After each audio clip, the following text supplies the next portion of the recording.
1. And hello, everyone. Welcome to tonight's Monday Night Mayhem. I am your humble host for the evening, Miko, otherwise known as the OKSGM.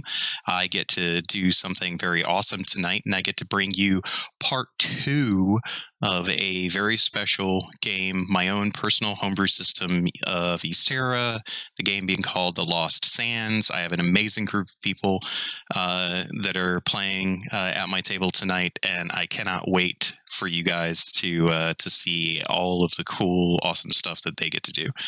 I just have a couple of quick announcements to get through. Firstly, please stay tuned after the show where I will talk about all of the cool things that we've got going on here at Guild Superior, Monday Night Mayhem, Here's a Greyhawk, Shade Song, all that awesome stuff. Yeah, you should look at joining our Discord server, I think, because we've got awesome people over there too. We'd be happy to have you join us. We've got Twitter, we've got YouTube. Links are going to be going out in the chat here in a second. Supporting us, yes. I got to say this. Follows that you guys give us on Twitch and YouTube are huge. Honestly, we love them. You know, subscribing, tossing up bits if you're able to. That's a great way to help us bring new people, new adventures to the stream. But the follows, that's what we really like. We love anybody that wants to take part with us here at the table. Speaking of taking part, if you do want to take part, you can use bits to influence our live games, so to speak, to get in on the action. For every 100 bits, you get to pick a player or the GM if you happen to like what we're doing, and you get to give that person or multiple people, if you donate multiple hundreds, an advantage on one of their roles that they get to use during the game. It's an awesome way to get involved, and the players absolutely love it. I personally also want to give a huge shout out to some awesome folks tonight. We've got tabletopaudio.com. They are freaking amazing. Their music is top notch. Links are in the chat if you want to bring their awesome work to your table too.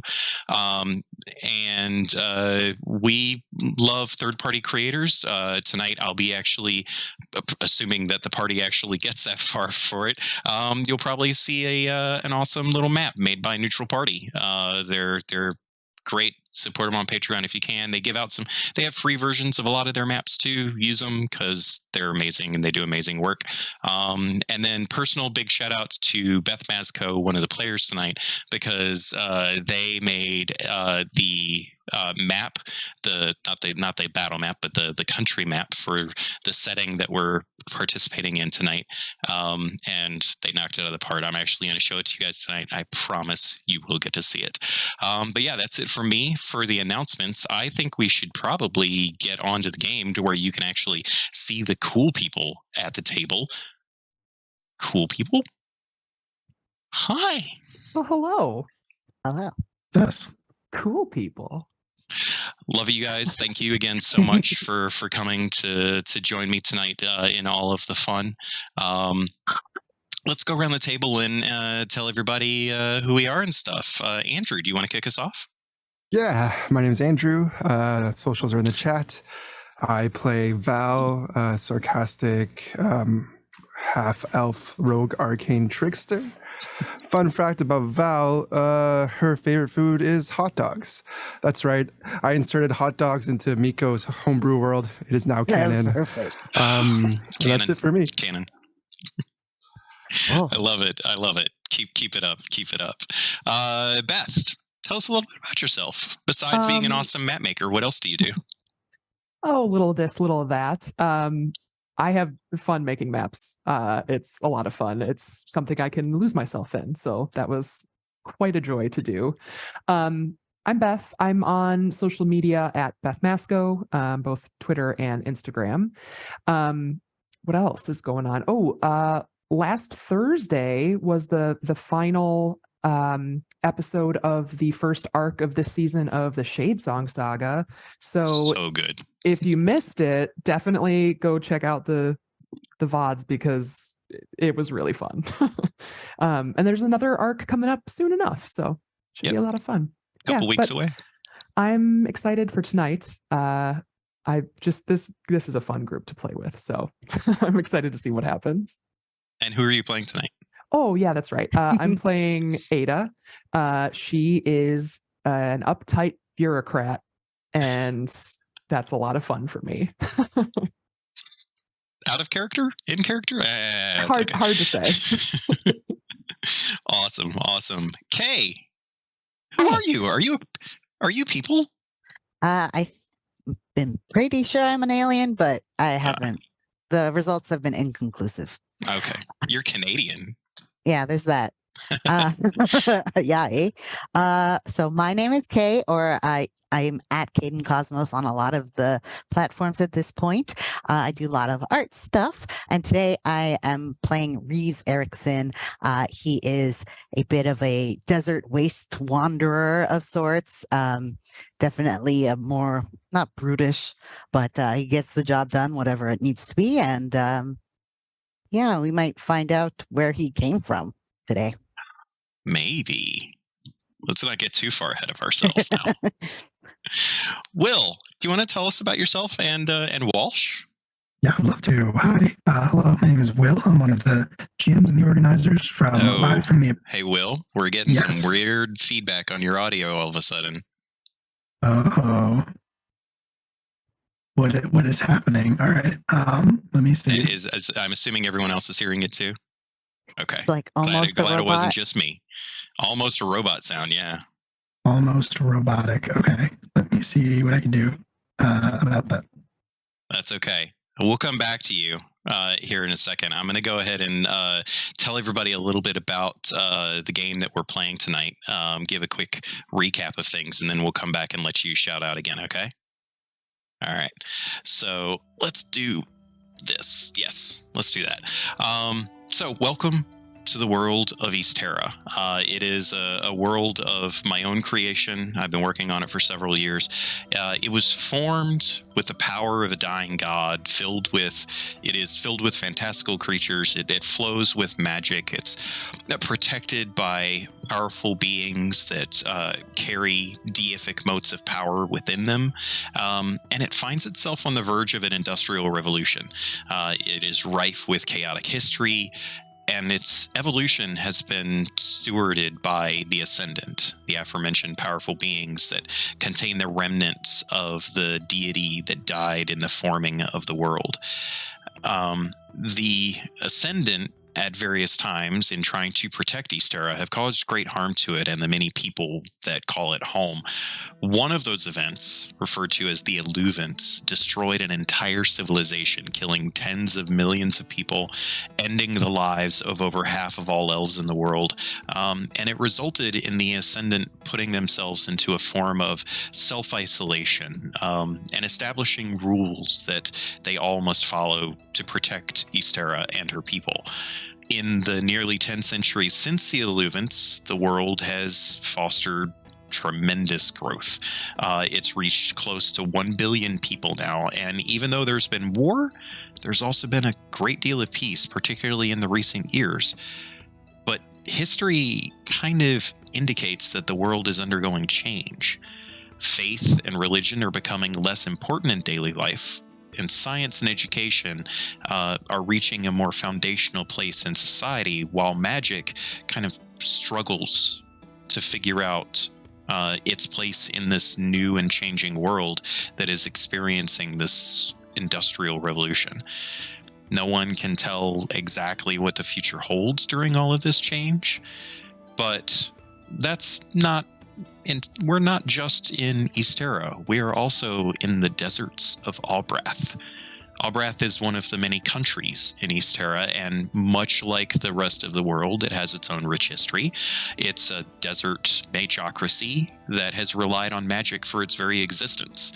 Albrathian society has gone through many changes over the millennia, and it's now in its third age, according to historians that study such things. And Albrath has managed to tame a good portion of its harsh landscape, at least enough to turn into its own kind of power within the world. And it's found new ways to build atop the ruins of its past. And in all of that, it seeks to figure out where it fits in the broader world of Ysterra. A war a few decades past left its mark on society, and even the very land of Abrath itself. Towers of rulership and magic power that had been destroyed are finally being rebuilt, and the people have welcomed an entire new cadre of mages to lead the next generation of the Abrathian people. In Abrath, you can find a very diverse spectrum of people and cultural heritage, but nearly all Abrathians live by the tenet: the desert takes from you what you give it and gives to you what you earn. It's an adage that survived in the most ancient texts from millennia before Abrath even existed as a country. And this belief in themselves and each other has led to many marvels of magic and technology in Abrathian society. Boats that sail across the dunes of sand called sand skimmers. The shard fields where massive chunks of glass are farmed from the underneath layers of the heated sands and magically infused with the hardness of steel. The Sendaiant spires that rise almost 1,000 feet into the air, some of them, and house the most prominent institutions of learning and cultural significance, as well as the rulership of the country. Floating flower-like constructions of glass called sky wells that convert air and sunlight into water. All of this and more awaits in the deserts of Abrath. And so let's come back to our adventuring party. Will, how's your mic doing? Great question. Is it any better? No. Well, I can fix it. This One was sec. working 10 minutes ago. We promise you guys. Well, I just wanted to mention that if the crystals make water, does that mean the moisture farmers are a thing? Yes. Great. I am happy that I'm dressed for the. You are dressed appropriately for tonight's episode. This is probably better, but I will probably Yes. have to adjust my gain. Yeah, Am I too you'll have to come up. You're a couple Yeah. decibels low. For some reason, my DAW mix decided to not work, I guess. Is that better? That is, can you come up just a touch more? I can. How's that? That's good. That's Cool. really good. All right. Hi. Hi. Take two, I guess. Yeah, take two. Why don't you tell us about yourself in Walsh, please? Sure, absolutely. Hi, my name is Will. I'm one of the GMs and the organizers for Live from the Apocalypse, which is another channel here on twitch.tv. It is a not-for-profit TTRPG studio that makes actual play content like streams and podcasts and raises money for nonprofits and aid organizations and other causes that are very worthy and very good and deserve, your time and attention. And if you have money to spare, your money also. We do a lot of things, and I am involved in most of them. Like I said, there are podcasts, Live from the Apocalypse. It's called Live from the Apocalypse. You can find it on your platform of choice. Live from the Apocalypse here on Twitch.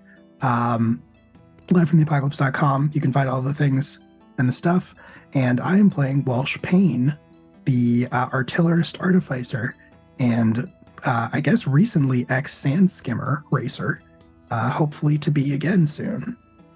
He's a little bit of a scoundrel, as we discovered in Ex-racer, episode 1. but still a pilot. Yes. Great. Thank you. Glad you were able to get the mic working again. Mhm. Very much appreciated. So yeah, let's do a little bit of a recap.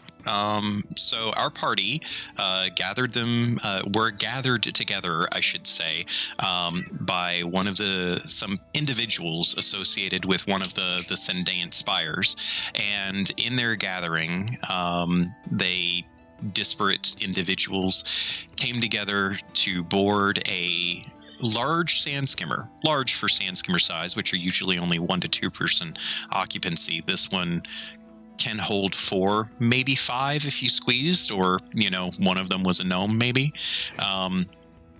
Perhaps a little bit slower than the racers that Walsh is used to, but a beautiful vessel nonetheless, that was dubbed the Dune Raker. And they journeyed their way across. What? Kay, are you interrupting? Sorry, K is confusing me. Journeyed across the deserts themselves in search for ruins, a potentially very ancient ruins uncovered by a sandstorm some weeks past. These particular individuals were brought together for perhaps their skills, perhaps that they were easy to convince to join. We'll find out all of those details in the near future. But in this journey, they were assaulted. They were attacked by a very large group of beetle-like scarabs that were not quite the scarabs that perhaps everyone else is used to, as these ones generally were larger than most horses, and chased after our group of adventurers as they skirted their way across the desert stands. Eventually, unfortunately, through a series of interesting circumstances in trying to escape these scarabs, they found themselves aboard the Doombreaker as it hurtled through the air, end over front, eventually being ejected from it, and crashing their brand new ship on its maiden voyage in the middle of the desert. The power, the arcanic engine, as it's called, that powers the vessel became damaged and has rendered the ship immobile for the moment, whilst the party tries to figure out a way to get their only mode of transportation other than foot back on board, back on top of the sands once again. They bedded down for the evening to take some rest. Walsh spent several hours before turning in, fixing the components of the ship to at least patch it together to be movable again, but still stumped by the lack of any ability to recharge the device.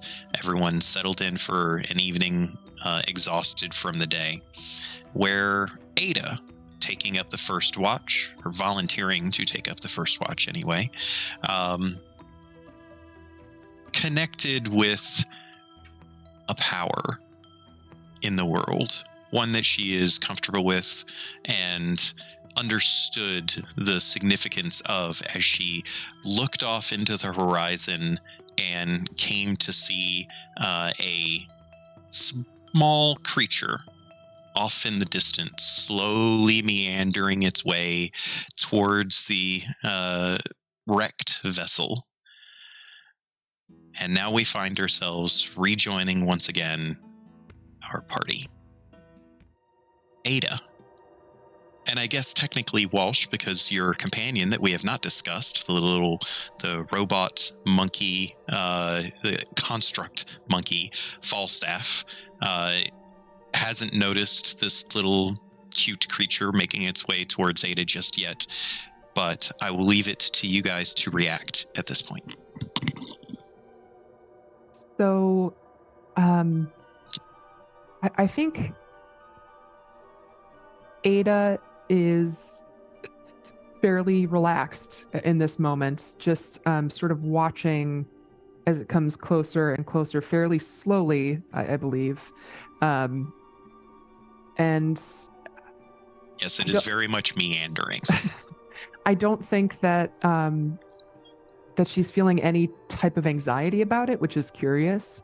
So she'll just sort of wait and see how close it gets a little bit. Okay. Yeah. And is there any reaction at this point from Falstaff?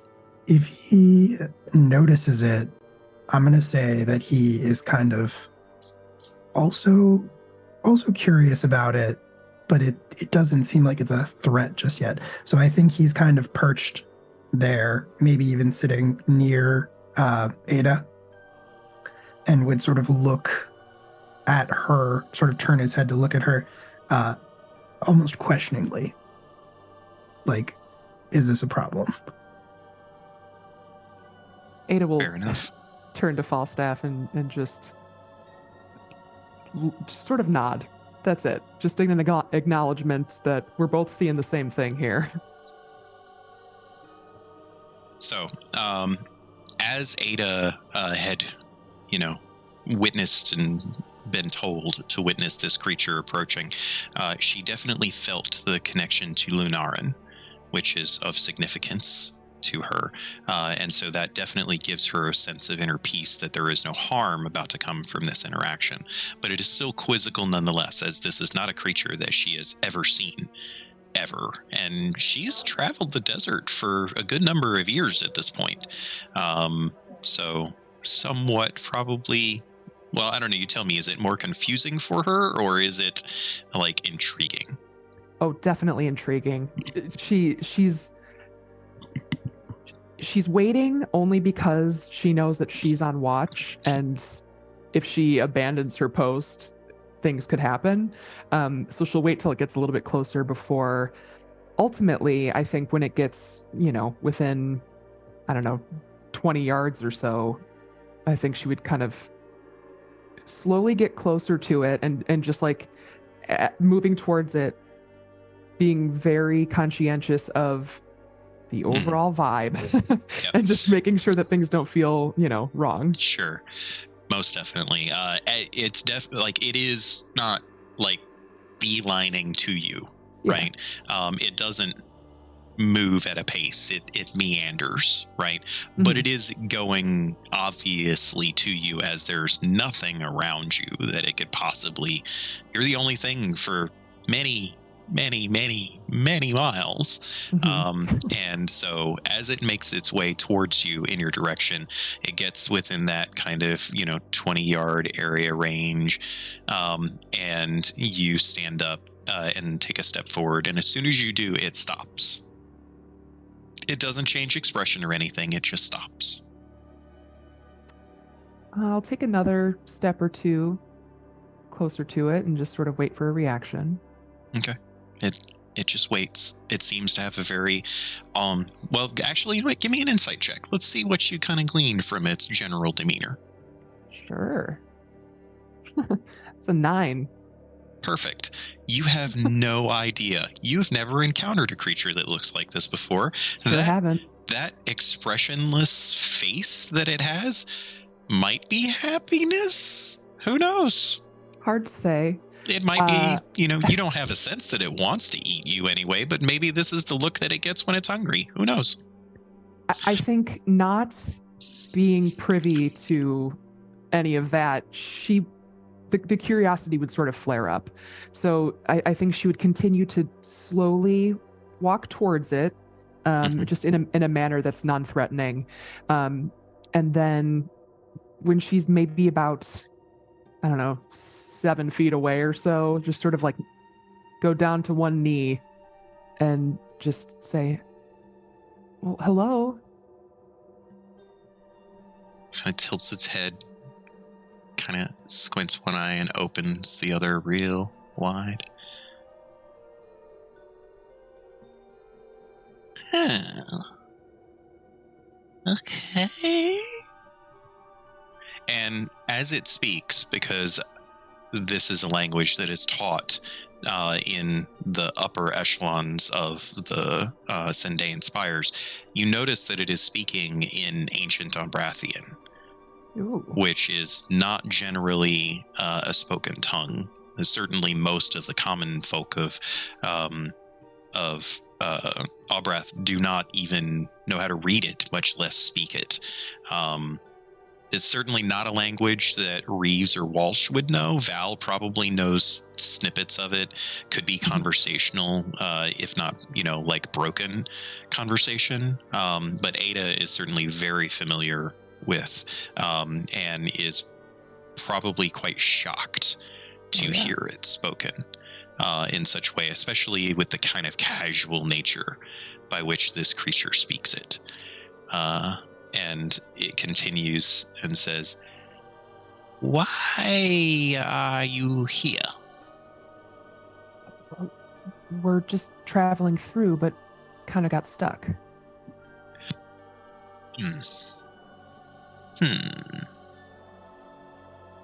It tilts its head way back and looks up at the sky. Are you sure? You can see for a moment as the little illusory version of the moon above its head. As a matter of fact, let's get that art back because I love that art. The illusory moon above its head kind of flashes brightly for a moment, and it looks back at you and says, "All right, I guess it's you." And it just starts walking past you. What do you mean it's me? Who are you? It stops, turns back, and looks towards you. Kurdrup? Ada. Hi. Hi. And then it turns and starts walking back towards the ship again. Wait. Stops. We were on a skimmer and it sort of crashed, and now the arcane energy just isn't there, and we're trying to figure out how to deal with that. Do you know how to fix that? Looks back up at the moons. The moons, okay. How with the moons do we... Come with me. And it starts walking towards the Duneraker. Okay, yeah, I'll follow it. Any reaction from Falstaff at this point? Yeah, I think Falstaff is going to follow along, just to try to be like on guard. I think he stops for a second and he looks at Walsh, who is asleep, probably snoring very loudly, rolls over. Falstaff kind of shakes his head and then decides to follow after Ada, because I think he probably knows from experience he might not even be successful at trying to wake Walsh up. Fair enough. One thing that's actually probably important that we establish is where everyone is sleeping. So the hold on the below deck is capable of holding everyone there, but it's not large. Like, you guys basically would be, snuggling with each other if you were laying out, or you would just be sitting, right? It's not really, there's enough room that two people could sleep fairly comfortably down there.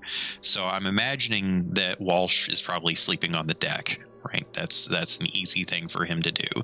He would be used to that sort of environment. And then Val and Reeves potentially below deck, or do you think either one of you would be sleeping outside of the ship?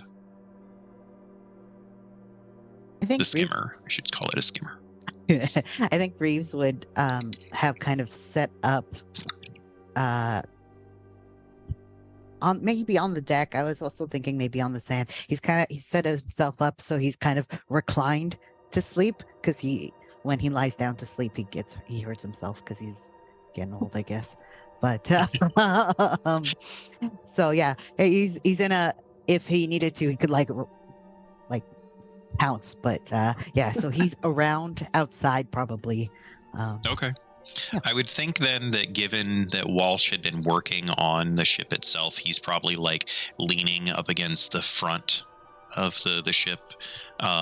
He's used to sleeping on sand, and he certainly has the survival gear necessary to like set up a tent and bed down and all of that in the sandy environment. So I could see him totally out there. What about Val? Val is absolutely sprawled out in that two-person space in the lower deck. Absolutely. Strung up the hammock between her, crossed it over so that she has even more comfort. Yeah, absolutely. Cool. So, Beth, as Ada is following Kurdrup, you're not entirely sure if Kurdrup is its name or what it is or whatever that means. She notices very clearly, even with her lack of perception, that this is a being that possesses and probably survives in the desert thanks to magic. Right? Yeah. Not just like the ability to cast spells, but is magic manifest. Yeah. Excellent. Okay. She'll sort of just gently follow the meandering path as we get closer to the skimmer. And I think all the while she'll really be biting her tongue to avoid asking a million questions. But I think she does recognize enough that this is a little bit more mystical than than anything else she normally, encounters. And so I think she's, trying to respect that a little bit, but it's really hard. Sure. As you are like following Kurdrup to the ship, or to the skimmer, I should say, and you can tell, like, you can get a little bit more clear, like, look around of Kurdrup, and kind of not necessarily what they are, but you start to get a sense of them a little bit more. You can tell pretty clearly that they don't have sand like everywhere. They have indications that they have been through like sandstorms and things like that, because anybody that's traveled in sandstorms for any appreciable amount of time gets scars and things from the horrendous wind blowing and all of that. You can see those kinds of markings, but it doesn't look as though they've been traveling and like trudging through the dunes to reach you, as it were. And in that moment, I think Ada would recognize then that whatever method of travel that this creature used to get to you had to involve magic in some way, which Ada would know quite clearly that using magic to traverse great distances is long lost. It is told in ancient mysteries and lore, and most people with any affinity for the arcane know believe that kind of magic is just not possible, that it's a joke or a misunderstanding of the past, or the lore has not been transcribed correctly, or they make dozens and dozens of excuses as why it's just not possible for it to exist. I'm not sure where Ada falls in that spectrum, but there's this inkling within her mind that whatever Kurdrup used to traverse was magic. Again, I think that that's something that would just spark more curiosity and questions in Ada, and as I think she'd be trying to like commit Kurdrup's appearance to memory, making note of as much as she can, and then as we get a little bit closer to the skimmer, she would look to Walsh and back to Falstaff and just say, can you wake him up? I think this is important. Falstaff mimes a shrug and sighing, and is gonna flap his little mechanical wings and fly over to Walsh and attempt to wake him up. Awesome. Just so everyone is aware, once again, Christian, the Bleak Season, has so generously donated bits to all of the players tonight so that you each have an advantage. Now, if I recall correctly, not all of you used your advantages last week. I believe Walsh and Reeves still have one, but I'm pretty certain that Ada and Val used theirs. So that's 2 then for Kay and Will, and 1 for the others, and none for me. Oh, man. That's okay. I'm assuming that Falstaff has only a small amount of difficulty in waking Walsh up. I think so. I think he's persistent enough that Walsh will wake up with a start and like a snort, and just sort of he's not quiet about it. He sits up and he's like, "Well, what's going on? What's happening?" And we'll look around and see what he can see. Walsh may not be the most perceptive of individuals, but it's very difficult to not notice the floating, glowing, illusory moon creature. So I have no issues with Walsh very quickly picking up on the circumstance.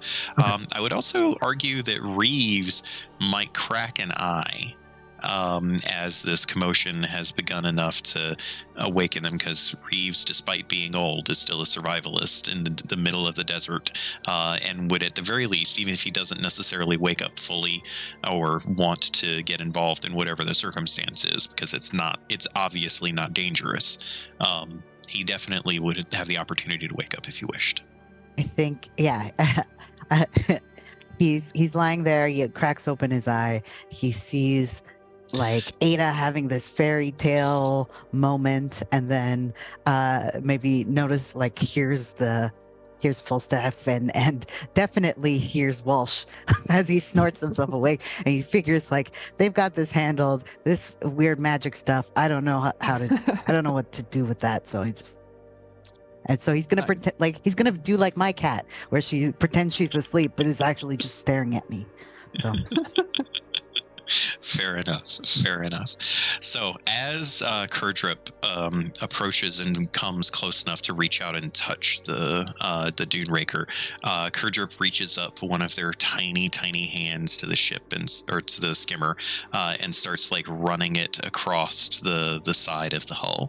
And wherever their fingers come in contact with the hull, Ada is able to see small, tiny flickers of arcane energy, just like almost like static, connecting between their fingertips and the side of the hull, which is interesting because the hull is mostly wood and glass steel, neither of which are generally conductors. She'll be watching this and then just glance over her shoulder to see if Falstaff succeeded. I imagine at this point Walsh is like just now leaning over the edge of the railing of the skimmer. Walsh, come here. What? We might be able to fix the skimmer. Okay. Walsh will make his way over to Ada, which I guess would involve getting off of the skimmer. I mean, it's a fairly easy jump down. Yeah. He's probably not too graceful about it. Still kind of waking up. Maybe falls a little bit into the sand. Falstaff flies down, no issue, and is just gonna, as he approaches Ada, is just gonna whisper, but way too loud, what is it? What is that? And what is it doing to my skimmer? Kurdrup. And I don't know, but there seems to be a ton of arcane power coming off of them. And I asked for help, and they sort of appeared. What's a Kurdrup? That's a Kurdrup. Yeah. I don't know about that. Never heard of a Kurdrup before. Neither have I. This is new for, I think, all of us.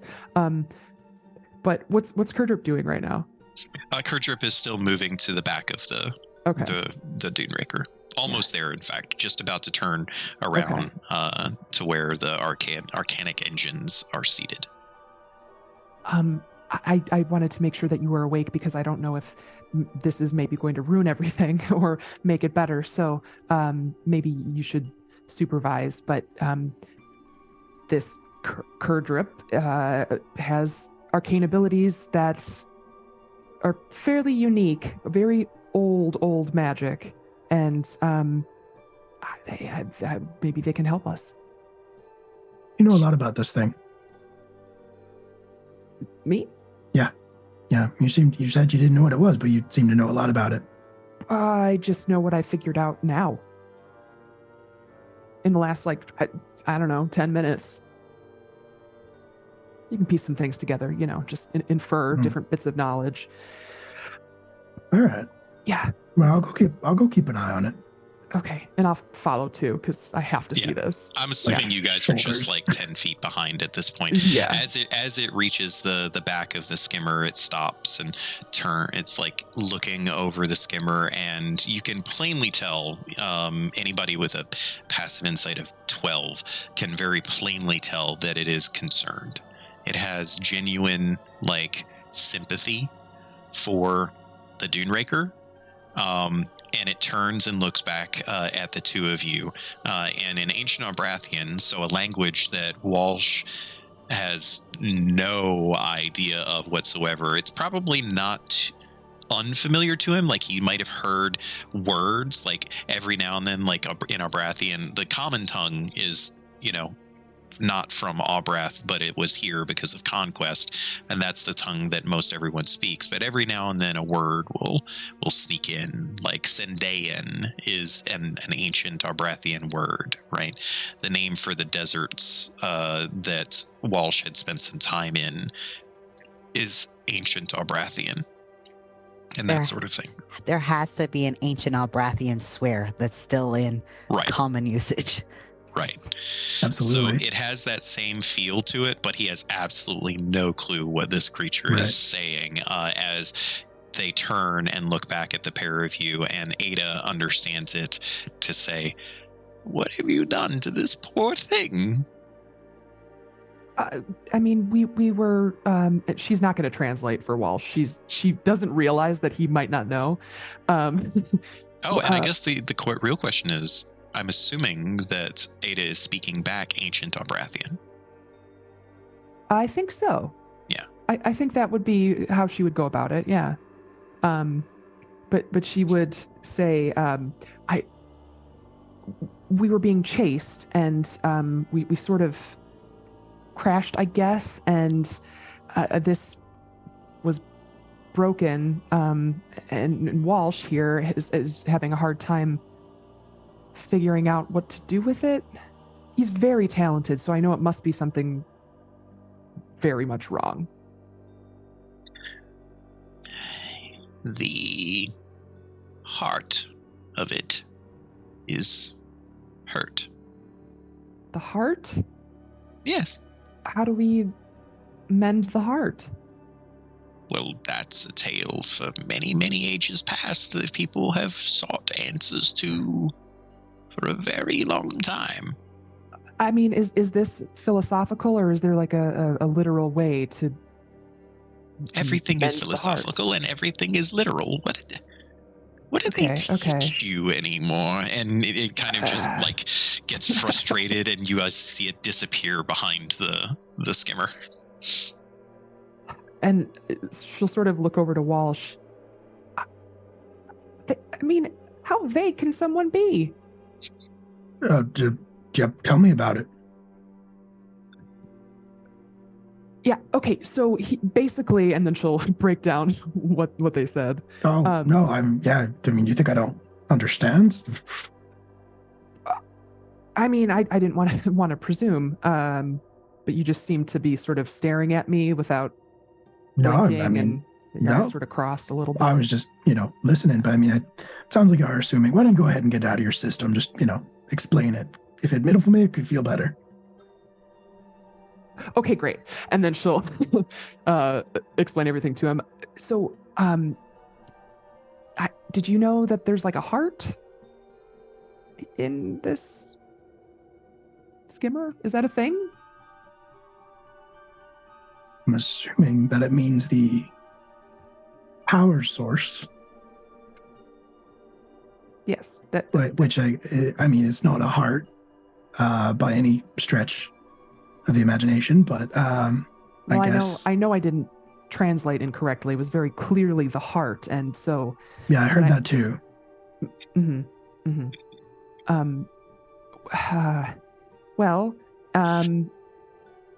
Maybe since you're very fluent, maybe you can have a conversation, and as one expert to another, and just sort of see what's up. Yeah, no, I mean, I don't think it likes me very much, honestly. I'm not sure that I'd be the best person to do that, to be honest. Nonsense. And she'll start walking away. Right. Just for a second, then she turns around and comes back.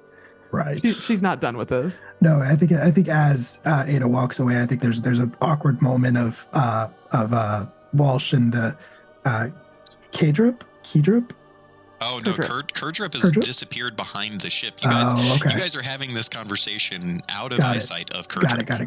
Got it. For the past minute, you have no idea what Kurdrup is doing back there. Okay, all right. Well, Walsh at the very least is going to walk to keep an eye on Kurdrup and see what exactly this little mushroom man is doing. As you step around the back of the skimmer, in that time that you guys were having your discussion about the circumstance, Kurdrup has already proceeded to start to invoke some kind of arcane methodologies associated to the engine. Andrew, I need for Val to roll a perception check at disadvantage, please. All right.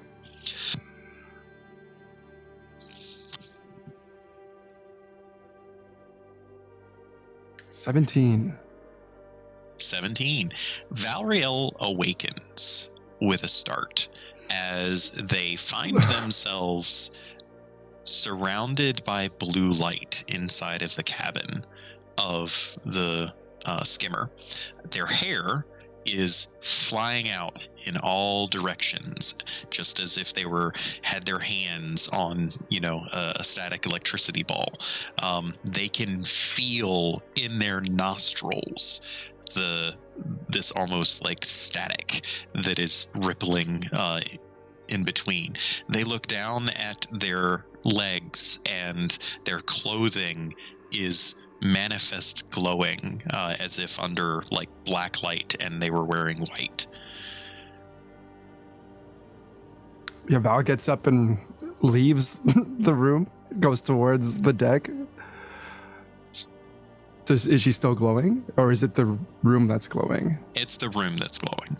Okay, as Val startles awake and lunges to the small little stairs that lead up on to the deck itself. It's kind of one of those like in a small sailing vessel where it's like this door that's only like 1.5 feet wide and like 3.5 feet tall, that you have to kind of side squeeze your way through in order to get back above. As Val makes their way back above, they can fairly easily get an understanding, at least, or perceptive awareness of what's going on around them. As the two of you, back to Ada and Walsh, turn and head back behind the ship, the skimmer, you see Kurdrup, their hands gestured forward towards the arcanic engine, and this soft glow of white, blue, and purple energies kind of emanating from their hands and heading basically into the arcanic engine of the skimmer itself. Walsh is going to open his mouth to speak the ancient Albrathian to it, and then is just going to have a huge coughing fit and gesture for Ada to take over until that has passed. You want to roll a deception check to see how well you're able to pull this off? I would, yeah, and I really hope I fail it. You can choose to fail. You can always choose to fail. Yeah, no, I'll fail it. I'll absolutely fail it. I'm very good at deception, but I will absolutely fail this roll. Okay. It is very obvious that Walsh is just bullshitting. You're muted. Mm-hmm. Walsh, I'd be happy to just, further the conversation if. Yeah, you're gonna have to. Listen, it's okay if you don't fully know the language. It's very, very old. Nothing wrong with that. I'm, sort of very fascinated by this stuff. That's why I know. But if I feel like we should sort of expedite this and let this happen. Can I translate for you? Yeah. Time is of the essence. Okay. Yeah. Great. So, I mean, ask away. I'll say it word for word. I won't make any sort of, judgments or anything as I translate. I promise. Well, yeah, I appreciate that. I suppose let's ask it. What is it? I mean, have you tried asking it what it means by the heart? Has it told I you did, that? And it didn't. No, Okay. it did not tell me anything. Right, Mhm. right. Yeah. In fact, it got kind of annoyed at me when I asked. So, some helper. Well, let's maybe start with just how long is this going to take? We're gonna start there. No, it's okay. It's okay. And she'll say, she'll ask him. No judgment. Yeah. she'll just sort of say to him exactly as he said it. How long do you anticipate that this will take? As Kurdrip looks towards you, you can see that its eyes, which previously looked distinct, but they were still eyes in the physiological sense, and they are now completely covered over with this swirling aura of white, purple, and blue arcane energy as it turns and looks back to Ada, and you hear from its mouth, and now you can hear this almost like echo coming from its voice, this almost ethereal quality about it, as it says, "That's entirely upon you." Like and it's looking at Ada. Oh God. Okay. I don't like the way that looked or sounded. He said it's up to me, so I don't know what that means at all. Could you maybe just say like right now? Yes, I can say that. And I'll turn It's to up to you. Kurdrip. I mean, No. This is good. I'll turn to Kurdrip and just say, "What do you mean that it's up to me? Could you? I want to help you, but I need to know maybe how to do that." And it extends a hand towards Ada. Okay, I'm gonna. She'll turn to Walsh. I'm gonna help him, and that's how we're gonna make this go You're faster. You're gonna touch it. Yeah. Okay. Nice knowing you. And then she'll reach out and take her. What's Val doing at this point? Val is scurrying up as fast as she can, and then from the deck, you can hear a voice being, "The lower deck is glowing, guys." Yeah, it's kind of glowing down here also. She'll lean over the railing to kind of see from above, I guess, what you guys are doing. Ada's gonna touch this thing, and maybe that'll fix everything. I'm not really clear on the plan. Neither am I. Great. I'm going back to sleep, I guess. Val's not going back to sleep. Does that spark any attention from Reeves at this point? I think at this point he realizes they're not coming back soon, so he's been keeping watch. I think he'll kind of start walking back there while trying to keep an eye, but he's not. No one's screaming yet, well, except Val. So, Beth, as Ada reaches their hand out to touch Kurdrip, what's her demeanor in doing this? Like, is she putting on a face? Is she confident that whatever is about to happen is supposed to happen? Like, what's her general attitude?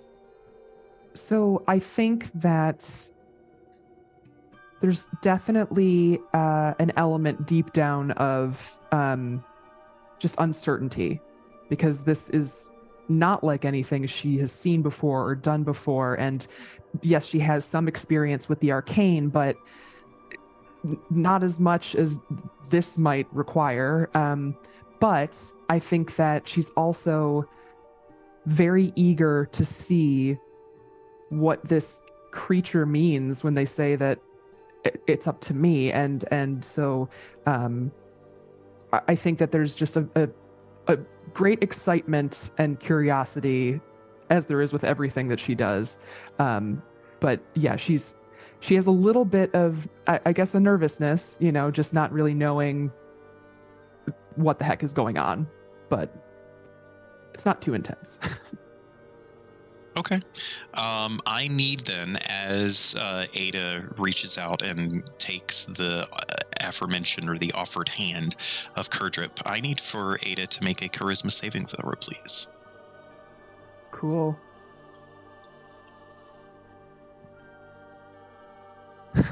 That's a 9. I have a +7 to my. You do Yeah. have. I am not telling you the roll. I had not told you the outcome yet. You have a I'll generously do it. I'll do it. Thank you, Bleak Season. You don't have to this. sound so salty about it. My You God, should I always feel salty about using Bleak Season's donations. thank He you, loves Bleak it. Season, for 1 additional point. I have a 10. Well, I mean, it's technically better. That's a whole It is. degree of It is success. better. That is true. That is true. Yeah. So solid 10. Solid 10 in a normal like math class. That might be a passing opportunity for this test. Not for Ada. Not at all. Unfortunately, in this particular circumstance, Ada fails the saving throw. How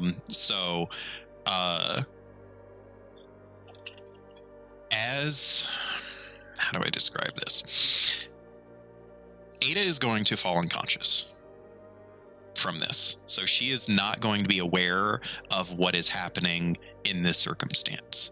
But there's a whole other circumstance of things happening in Ada's mind right now. And in this moment, Reeves comes like around the side of the ship to step up next to Walsh. All of you bear witness to this arcane energy, this obviously very powerful, not painful. Like you can, particularly Walsh, I think, has an understanding because of the skills that he uses of manifesting arcane energy to harm something. This is not intention to harm with this arcane energy, right? And I don't know how Reeves or Valrail might react to this particular circumstance, but Ada is engulfed in this white, blue, and purple arcane energy. It just ripples around her body, sending her voluminous amounts of well-kept hair just flying in all directions at this point. And she arches her back and looks up at the sky, at the moons, as it were, and you see just immense amounts of arcane energy just being almost pulled from her at this point and channeled through Kurdrip. I think Reeves might be the only one that sees this. I'm not sure. What's Val's passive perception? 17. Okay, Val would see this too. Val and Reeves would also see that Kurdrip is obviously grimacing and wincing from the effort involved here. I don't think Walsh necessarily picks up on that. I think he's kind of just overwhelmed by the sight of what he sees. As you guys see this arcane energy almost being pulled from Ada, immense amounts of arcane energy, way more arcane energy than any of you have ever even contemplated a person possessing, gets pulled from her, channeled through Krdrup, and is being pushed into the Arcanic engine, which Walsh at this point probably is very focused on whether or not the Arcanic engine is about to explode, because it looks like it's about to explode. Cool. Walsh, I think, has his like arcane firearm kind of like across his chest. He's not pointing it at anybody or anything, but he's just kind of got it across his chest. And as Reeves and Val arrive on the scene, he's gonna like put an arm out. He's gonna say, "Nobody else touch this thing." But yeah, he is going to like keep an eye on this. I don't know if there's a check that I can make, but like if it looks like it's about to blow up, he might try to intervene. Give me an Arcana check. I could do that. Well, I was going to say Reeves is going to get into a stance to knock Ada out of whatever's going on at Walsh's discretion, but 21. oh, that's 21. good. That's I was very worried. So it's whatever this is like the closest thing that in Walsh mind, Walsh can correlate in his mind is that this is almost like a jump start, right? Yeah. that the Arcanic engine is being pushed to its limits. And it also occurs to him with a 21 and the fact that he's proficient in this, that he could potentially assist here. In the similar way, when you're trying to jumpstart an engine, at some point you have to try to crank over your own engine to get it going. He could go up and man the controls and try to help the Arcanic engine restart itself with this kick. With that realization, Walsh will say the only ancient Albrathian he knows, which is the one swear word that we decided exists in the common lexicon, and will say, he'll like stare between Val and Reeves and this thing, and he's gonna say, I'm gonna go, if anything, I guess just I don't know, watch this, I guess, and is gonna try to scale the skimmer to get back up to the controls to turn the engine Something over. Walsh has done dozens of times is leap up onto a skimmer, and this one is at rest, which makes it even easier. There's no trouble whatsoever. So as he gets up there, he immediately starts fumbling around. I think in this point, I want to call this a stress check to see if like he has the wherewithal to do the order of operations that he needs to do. So let's call it I could see either a wisdom or a charisma saving throw. I'll let you pick. Charisma. Okay, fair enough. Definitely charisma. Okay, This is keeping your cool very cool. I got a under 19. pressure. Perfect. Easy. You've been in lots of skim races before where things get crazy. You've had to restart a dead engine mid skim. It's something that you've done a few times and you are comfortable with doing it. This is, of course, more complicated skimmer than you've ever dealt with before. So you calm yourself in your mind, take a deep breath, and immediately run through all of the checks. And Reeves and Val, I don't know what kind of proximity you have to the engine at this point, but you can actually see the engine itself beginning to glow even brighter.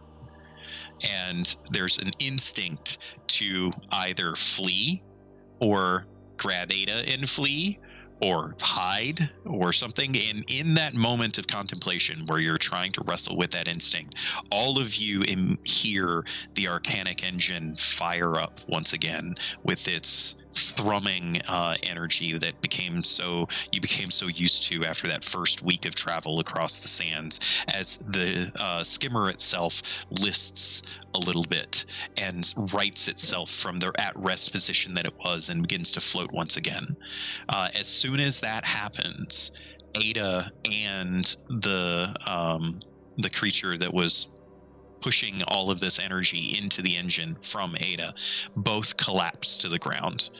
Ada is completely unconscious, and Kurdrup is conscious, but is obviously winded from the effort of what just happened. I don't think Walsh realizes this at this point, as basically everything is firing up as it's supposed to. There's definitely a little bit of injury to the skimmer at the moment, like he can feel the slight listing of it, like he's getting a sense of what is going on with the Duneraker and may not realize what has transpired behind him. So in that instance, what do Reeves and Val do in this moment? I'm gonna pick up Ada. Most probably like a bag of potatoes. I'm gonna say, Val, you touch that thing. If you have Ada, then yeah, I'll walk up to Kurdrup. Walsh specifically said nobody else touched that thing. Exactly. I thought that was about the engine. I'm listening to what this old guy is telling me Yeah, to do. no, so. absolutely. Be like, did I hear you speak ancient Albrathian to it? Since sure. I know We'll just say yes, that you caught tidbits of it speaking ancient Albrathian. I'll walk up to it and say, "Donde está la biblioteca?"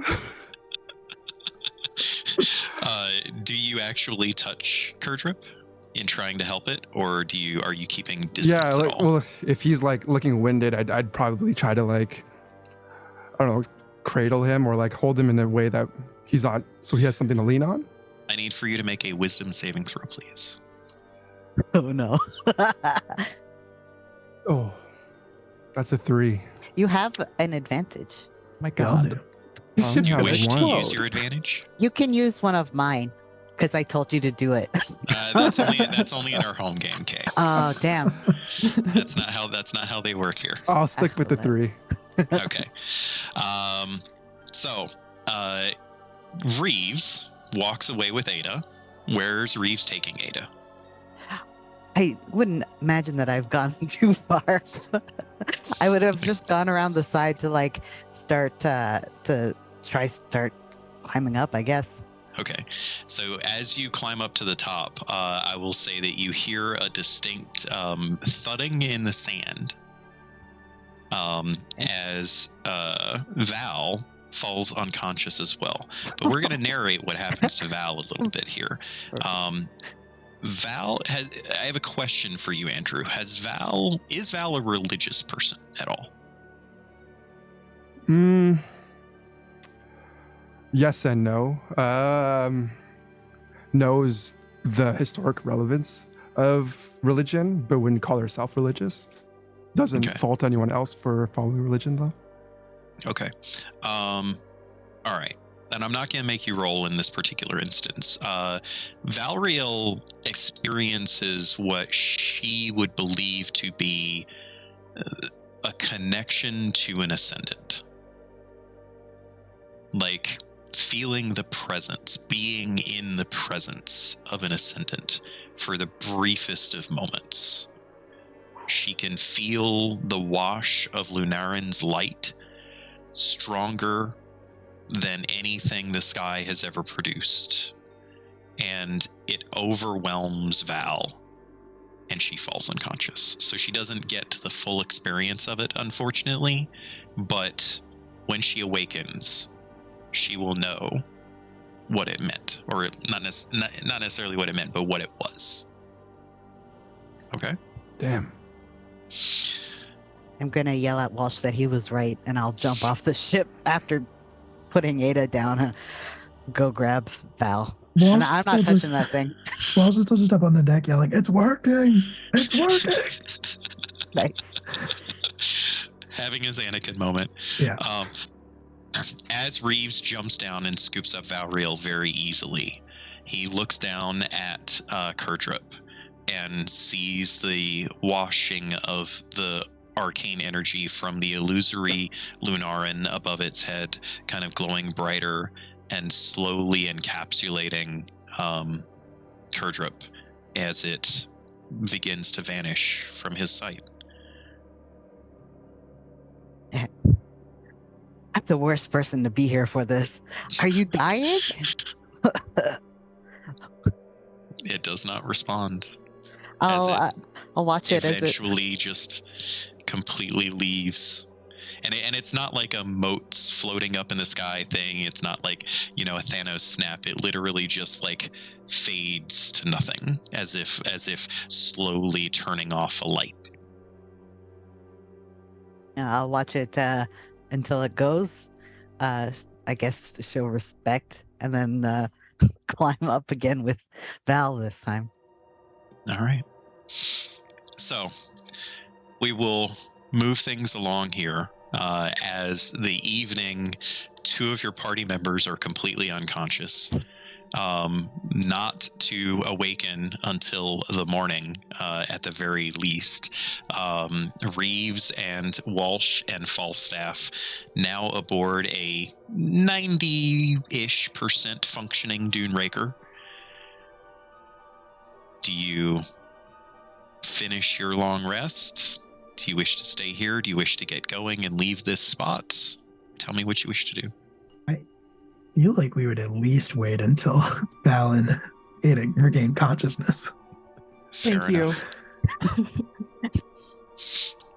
enough. At least. And Walsh is just sort of like, I said not to touch it. I told everybody not to touch it. I know. I thought you meant the engine. I didn't realize you meant the thing. It's gone now. Both, honestly, I would sort of, anticipate a certain amount of common sense, just like not touching glowing things, period. But I don't know, maybe that's a bit too much credit.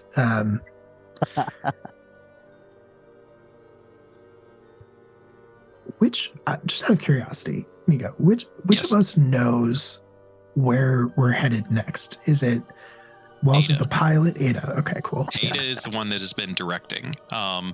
I think Reeves and maybe Val have picked up on the fact that Ada has this like little compass that indicates direction. I don't know if Walsh has picked up on that yet, but Ada has been the navigator. Cool. Well, we can't go anywhere without her awake, so. I am less interested in touching things that I don't. Oh, know we're about. still on this. Okay. All right. Well, no. I'm talking about like I touched the Reeves has spyglass. a track. Reeves stays on track. All right. Yep. Can't knock Reeves off track. I mean, I'm just saying. I touched the spyglass. I got Val to touch the thing. I saw Ada using a compass, but with her little spyglass, I don't know what anything does at this point. Oh yeah, no, I see. Yeah, but probably best not to touch anything Yeah. at all. I just won't touch Falstaff either, because I turned into a cannon next to me. He did do that. Thank Yeah, you he for does. that. He does do that. So smart, probably. You clearly learned something from this experience. Clearly. Finally, maybe. So, as you guys settle in for the evening, you do, like, I'm assuming, take some semblance of watches and whatnot. It's no worries whatsoever. But I think the twin suns do rise well into the sky before you are able to finish a rest, and Valriel and Ada regain consciousness. Valriel certainly comes to consciousness before Ada does. But they both will come to consciousness in the morning, although their level of disorientation is entirely up to them. I think Ada would go from being completely unconscious to totally sitting upright in a second, but with like very bleary, sleepy eyes, and her hair is still enormous from the shock of the arcane energy. And she'll just sort of look around. Oh, good morning. Hi. That was awful. I'll get over it. I just need to be dramatic first. What was that? I You don't. touched it. Reeves told me to touch it. Yeah, I'm not touching anything from now on, so I guess I'll get you to keep touching things, though. That worked.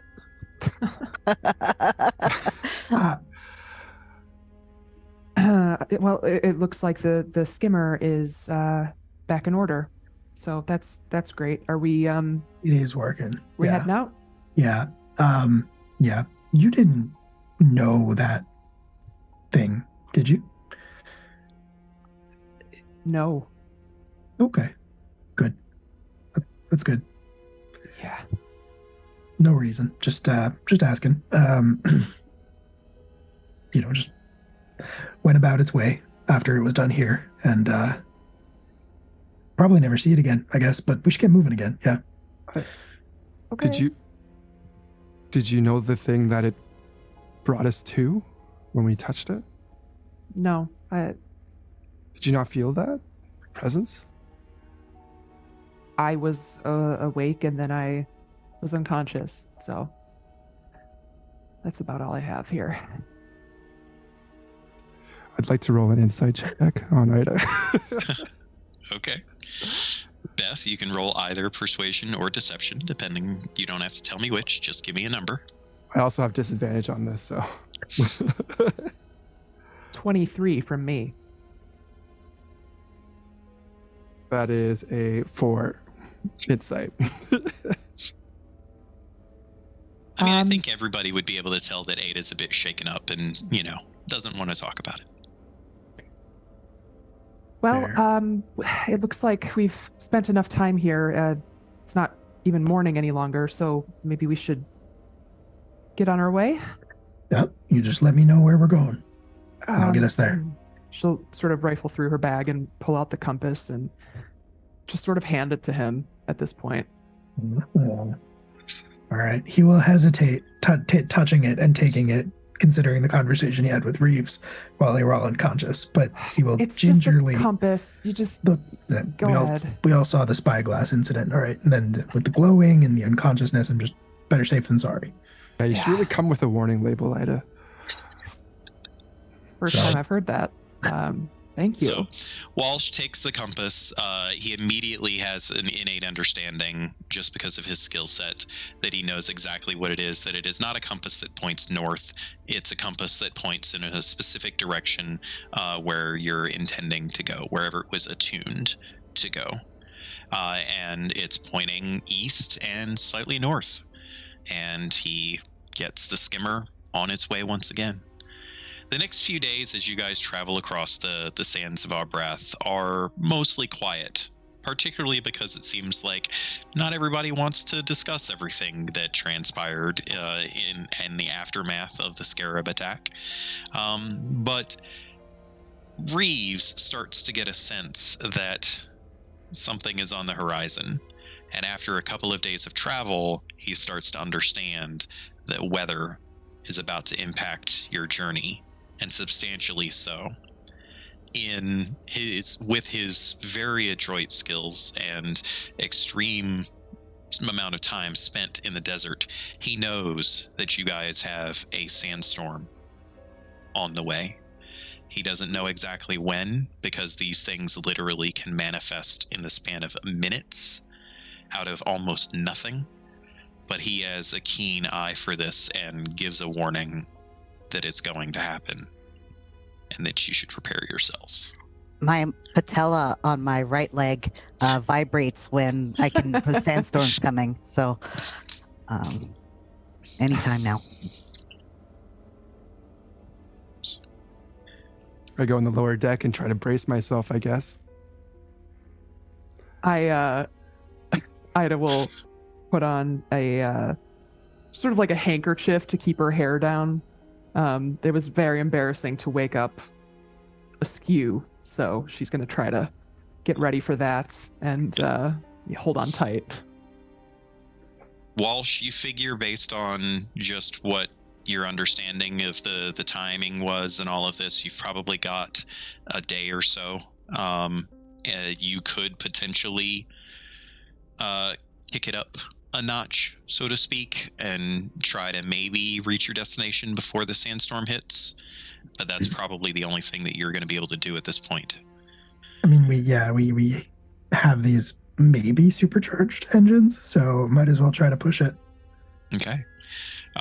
Give me a piloting check, please. And we'll call this using intelligence, not dexterity, because it's not about maneuvering, it's about pushing the engines.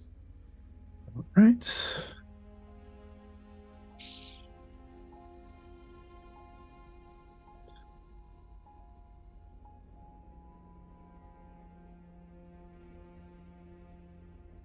That's a 12. Okay. You do get some extra energy out of the ship. It's actually a little bit disconcerting because the skimmer becomes much harder to control for you. You almost feel like if you pushed any harder that you could potentially lose control of it, and that scares you a little bit, right? Skimmers, particularly a skimmer of this size, you don't want to have a repeat event, because you don't know if another Kurdrip is going to come along. And as you are pushing like this, you start to lose sight of the weather and whatnot as you're so focused on what's transpiring. But Reeves does not lose sight. And in a moment of clarity, as the skies darken simultaneously and as the wind stops, Reeves knows that the sandstorm is about to land upon you. And sure enough, as soon as Reeves calls out the warning, all of you in the distance see this wall of sand almost magically materialize out of nothing. And it blackens the suns above you and around you as you are riding headlong into it. I need for each of you to make perception tests, please.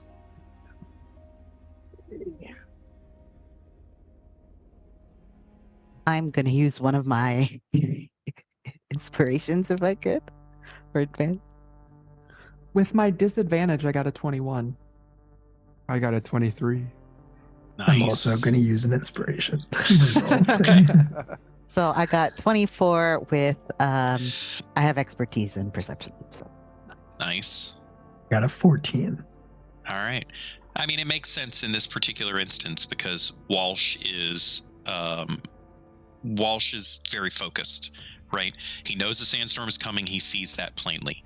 Everyone else with those amazing rolls that you guys had, you guys know quite clearly this is the strongest sandstorm that any of you have ever seen. And you are heading into it at full speed, and it's heading at you at full speed. You, particularly Reeves, but the others, Val and Ada as well, you don't think that the Duneraker is going to hold up to this, particularly if it's moving. The only thing that Reeves can think to do at this point is to stop the ship or stop the skimmer immediately. We need to stop. We're gonna get ripped to shreds. Walsh, do you not see the sandstorm you're driving into? What sandstorm? Oh, that sandstorm. Yeah. I think if his attention is drawn to it and Walsh can notice it, which I assume it's the most powerful sandstorm any of us have seen, he can. I will do my best to stop if it's not too late. Yeah, no, it's not too late. You can pull the skimmer to the side, crank it down, button it down. You have the wherewithal to immediately start yelling out to Valriel and Reeves in particular, because you're not sure if Ada could actually do this, to throw out the sand anchors, because there are sand anchors for, doing quick stops and for keeping the skimmer in place and all of that. And you start running through everything to button down. And then after that, immediately you guys all start piling into the main cabin. Could I try to give them a little more time by casting Wind Wall again? Just sort of like... Sure. To let, just for like an extra minute of being able to batten everything down. Absolutely. That definitely helps get everything battened down. You were able to get the sails buttoned up nicely, and certainly that made a difference. As you guys all pile into the cabin of the skimmer, it becomes tight. All four of you down in the skimmer at once. You can fit, but it's tight. And the winds of the sandstorm start battering the skimmer. You can feel it rocking. You can feel it, like, I don't know if any of you have ever been through a hurricane or a tornado, but it's like that, basically, all around you. I need for each of you to make charisma saving throws, please, to keep your cool. I got an 11. Ada, darling, you're on my foot. Ada's freaking out. She got a 9 again. Walsh also got a 9. Not handling this well. No. I got a 15. Okay. Reeves, you're keeping your cool. You've been in this circumstance before, maybe not this quite severe, but you've been in sandstorms before. You've got a handle on it. But you look around and you can see all of your compatriots are definitely not. Oh boy. I will say, if it's cool, with a 9 with that failed roll, Walsh is almost having a panic attack. Like, it's almost like he's not even actually here in this time and in this instance. He's like somewhere else entirely, and he's probably like saying names that you've never heard before and just kind of like hyperventilating. Reeves doesn't think of himself as much of a team player. He casts Goodberry, and he's gonna try and bring. Well, if Walsh seems to be, I guess Ada is also seeming to have a lot of trouble. You think he may start with Walsh, and he's gonna try to put a good berry in his hand, just like, oh, you should eat this. Tell me how the flavor is, and try to like bring him down back into himself. I don't know if that would work. You'll Love those tools. You'll see Ada sort of like with shaky hands frantically going through her bag, and she'll pull out her spyglass, and she'll look to all of you and just say, let's go, and sort of shunt all of us into the spyglass, which will then drop to the floor in the skimmer. As she holds out the spyglass, is anyone? I don't think that Val and Walsh are really in a mental place that they could resist that command, as it were. Reeves, maybe. Would Reeves? I think he would very much that gif of that guy just kind of blinking. You know the one. Yeah. That's what he does to her, and I think he might try to resist just a bit. Come on, please. This is terrible. We need to get out of here. Okay. It's fine. I don't want to get shaken up. No. Oh shit. Well, it is what it is. It's too late now. Well, I mean, to be fair, if it's getting shaken up, the skimmer's probably tumbling through the air. So better six to one be way, half a dozen in the other. there. Yeah.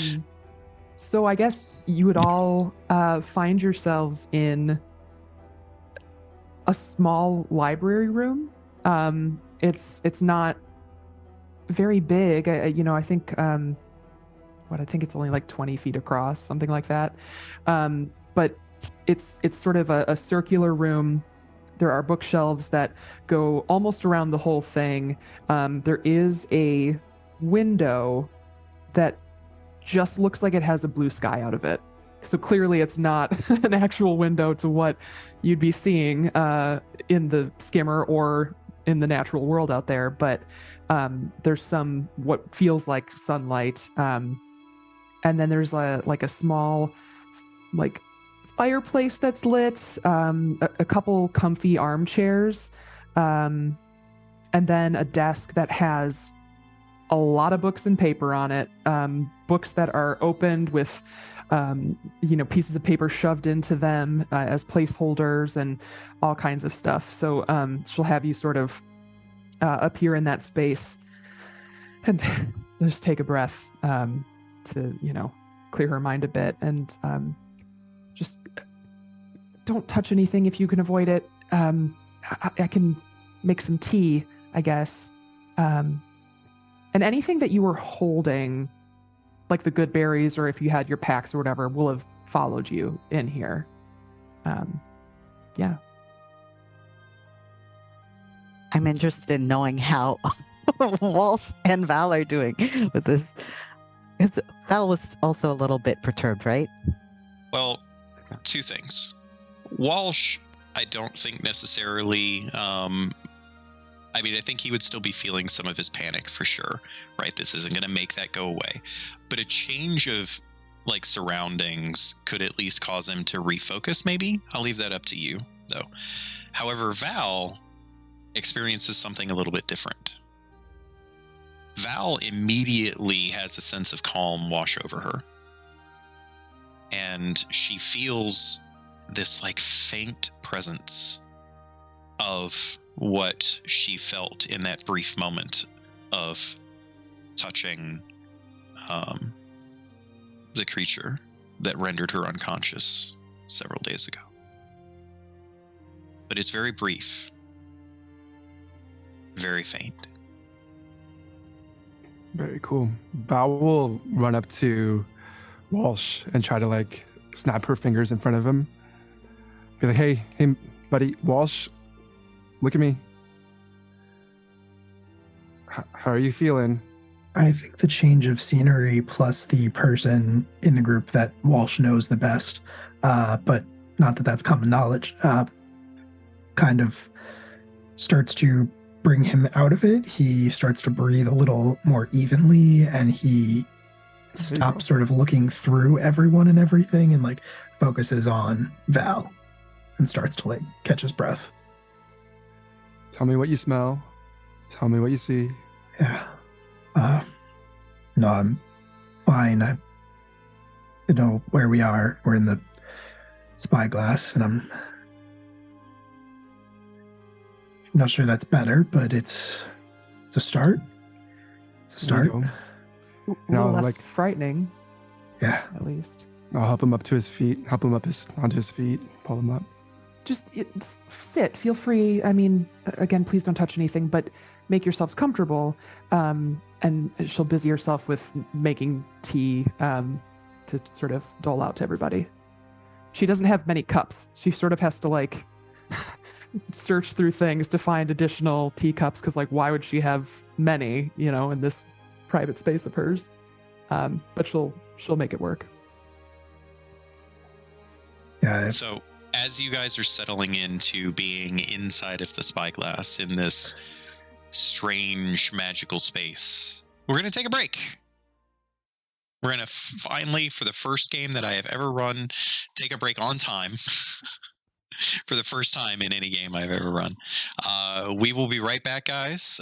Short little 5 minutes. And yeah, we'll see you all shortly and figure out where everyone is at in this crazy mental space.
And welcome back, everyone. I told you it was going to be 5 minutes, and I kept my word. How about them apples?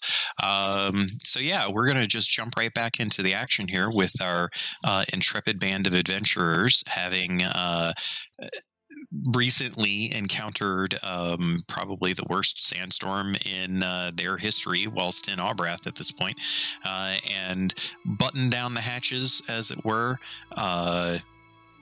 Got their skimmer to a halt, and hopefully, fingers crossed, anchored into the sands, and then proceeded to dive into a strange quasi-magical space inside of a spyglass, where now they all sit sipping tea, eating good berries, and coming down from their anxiety ridden circumstance that they had found themselves in not just moments before.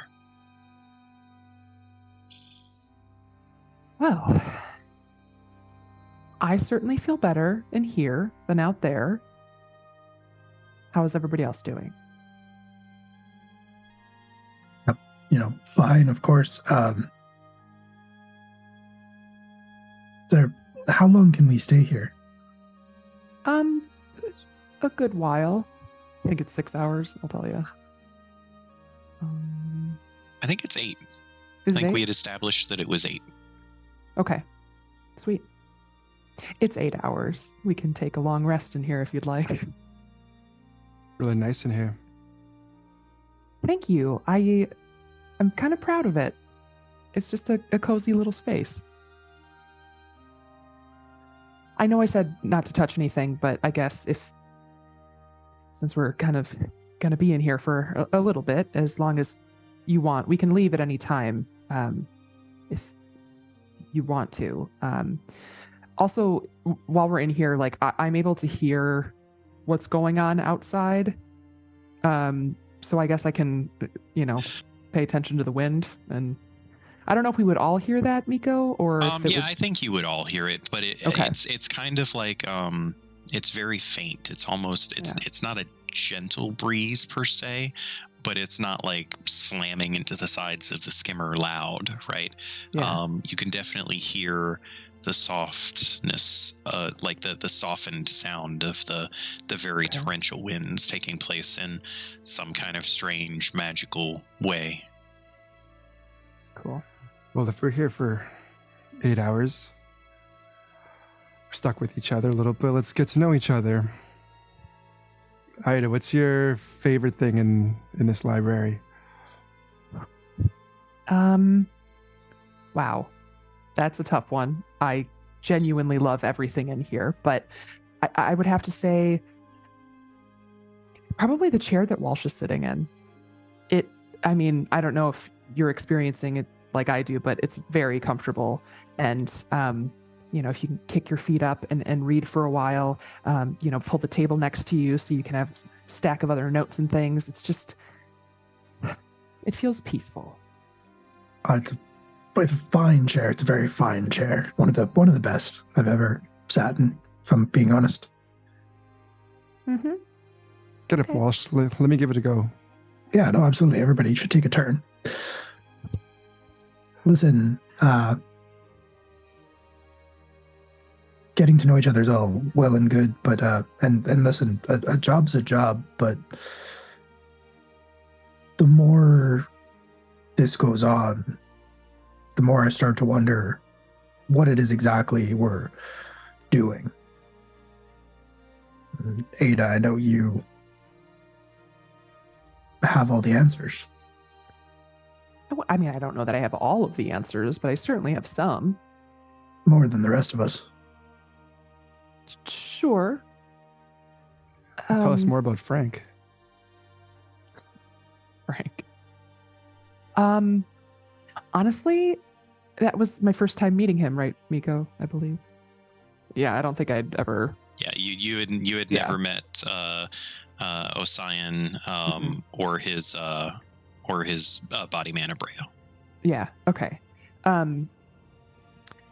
I don't know much other than the fact that they are very well respected within the Spires, and if they have sent us on this quest, that it must be for very good reason, and I think that we should all look at this as a great opportunity to learn more and I don't know, make some money. Is that? I heard some people talking about getting paid. Yes. Is that a thing? We should do that. Yeah.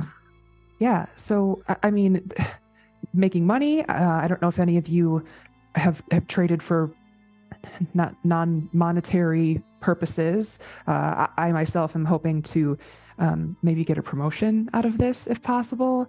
I've been working very hard for very long, and I think this might be something that could maybe set me apart, or at least get me more face time with the higher ups, and maybe I can, anyways, that's neither here nor there, but yeah, I think that this is good for all of us, right?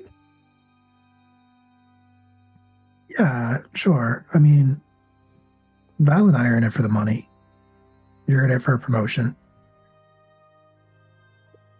I mean, also more than just a promotion, I guess. That's would certainly be a good benefit. But I mean, were you briefed on what we're doing? This is It's like a little vague. Well, sure, I'm just but the driver, but you're more than just the driver. But I do think that there's a lot of information to be gathered here, and we get to experience it. Nobody else was sent on this mission. That's pretty special. right. No, that's all well and good. Yeah, the joy of discovery itself, that's fine. That's not what I was getting at, though. I'm more wondering, what brings you here, old man? Reeves has been kind of perusing the shelves with his hands clasped behind his back. He's just been kind of looking out the window. So he actually starts a little bit. He has magic that means he can't be surprised, but he's still kind of surprised. Let's just say I'm in it for the money, of course. I'm just, you're just the driver. I'm just the muscle. I'm here. I help you get from point A to point B to point C. Very bad at insight, but I want to roll it. Nice.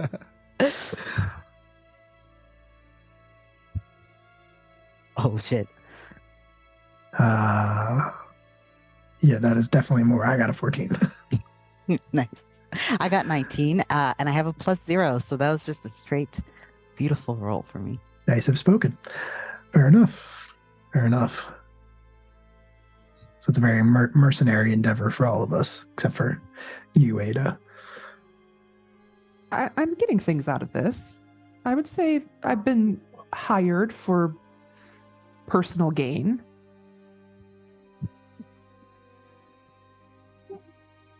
As you say.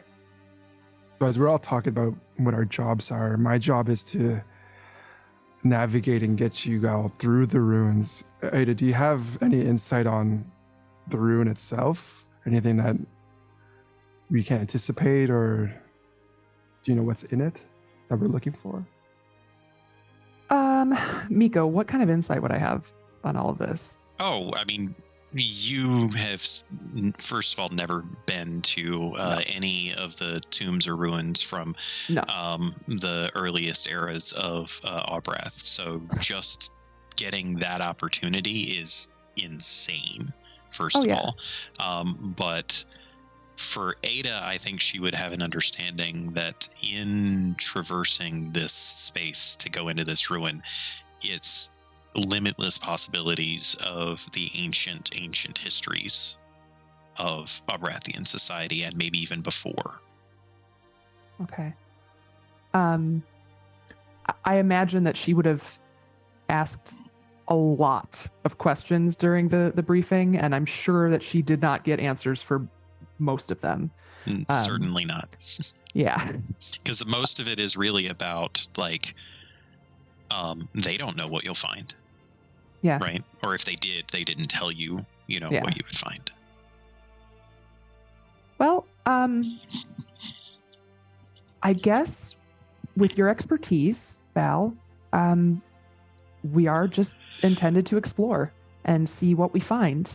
This is a very unique opportunity. This was uncovered because of a storm. It's fleeting and rare. I can't think of a better expedition, frankly, just from my personal perspective. But I think that we'll probably all learn some things from this. Fair enough. Fair enough.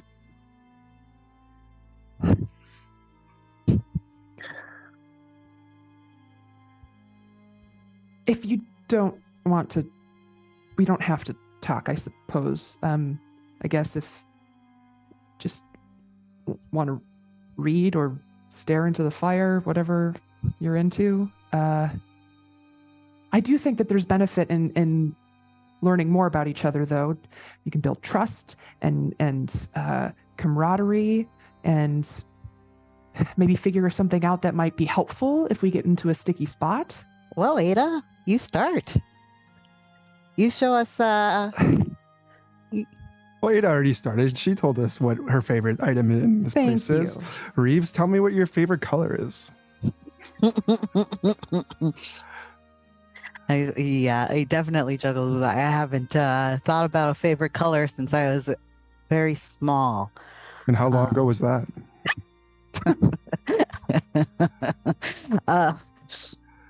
Oh, that hurts. That's maybe about 90 years now. I was a wee tot, but favorite color. I'm partial to yellows, oranges. See it a lot in the desert, so if you don't like it, you're screwed. Decent answer, I'd say. Mm-hmm. How very normal. Well, Val, what kind of learning do you have to be able to navigate us through these ruins, huh? Yeah, I have a lot of experience breaking into places. So Rune is just another place to break into. Have you ever been caught breaking in? Yeah, absolutely. Walsh snorts. How do you, like, if you get caught, that's it, right? No, just break out. It's the same, but opposite. Wow. Okay. That is something new that I've learned about you. Definitely. There's just something special about ancient Albrecht, though, that's just deeply magical and deeply historical, that it just always seems to be good stuff that sells easy and is very, very interesting to find. I am very excited that you also are fascinated by Albrechthian history. This is fantastic. Take a look at any books you want. There's so much information here. I would love to also pick your brain at some point and learn about maybe what you've seen. It would be helpful, I think, in my work as well. So, wow. Yeah, we could absolutely do that. Did you study this beyond? I mean, you sort of have described that you have life experience with all of this, but yeah, I went to university for a spell. I went to university at the Deerver Spire, I believe. Really? Yeah. When? I studied there too. Oh, a few years ago. Same. Oh my gosh. So what did you study? Was it specifically history and... History, anthropology. I wanted to be an archaeologist, but I unfortunately couldn't afford the tuition. Oh, well, that's a shame. Archaeology is such a fascinating subject. I think, well, and I guess with your life experience too, you'd be sort of perfect for it. Yeah, absolutely. Amazing. Okay. I really appreciate that. Wow. This is interesting. Huh. Okay. I'm glad to know this. Anyone have a question for Walsh? I have a lot of questions for Walsh. I'm an open book, Are you? just like everything else in this library. Okay. Let's start with... Falstaff is sitting behind him, just like shaking his head side to side. On that note, I'll start with a softball question here for you. Falstaff, Yes. what's his deal? He seems to be very much at your side all the time, and he's clearly very helpful. I've never seen a construct with a cannon, but also looks like a creature. And how did you, I guess, come to know each other? I made him. I built him. Oh, Yeah. Oh, right at the center of all of that, and he kind of gestures at all of possibly there's a magically infused fire opal.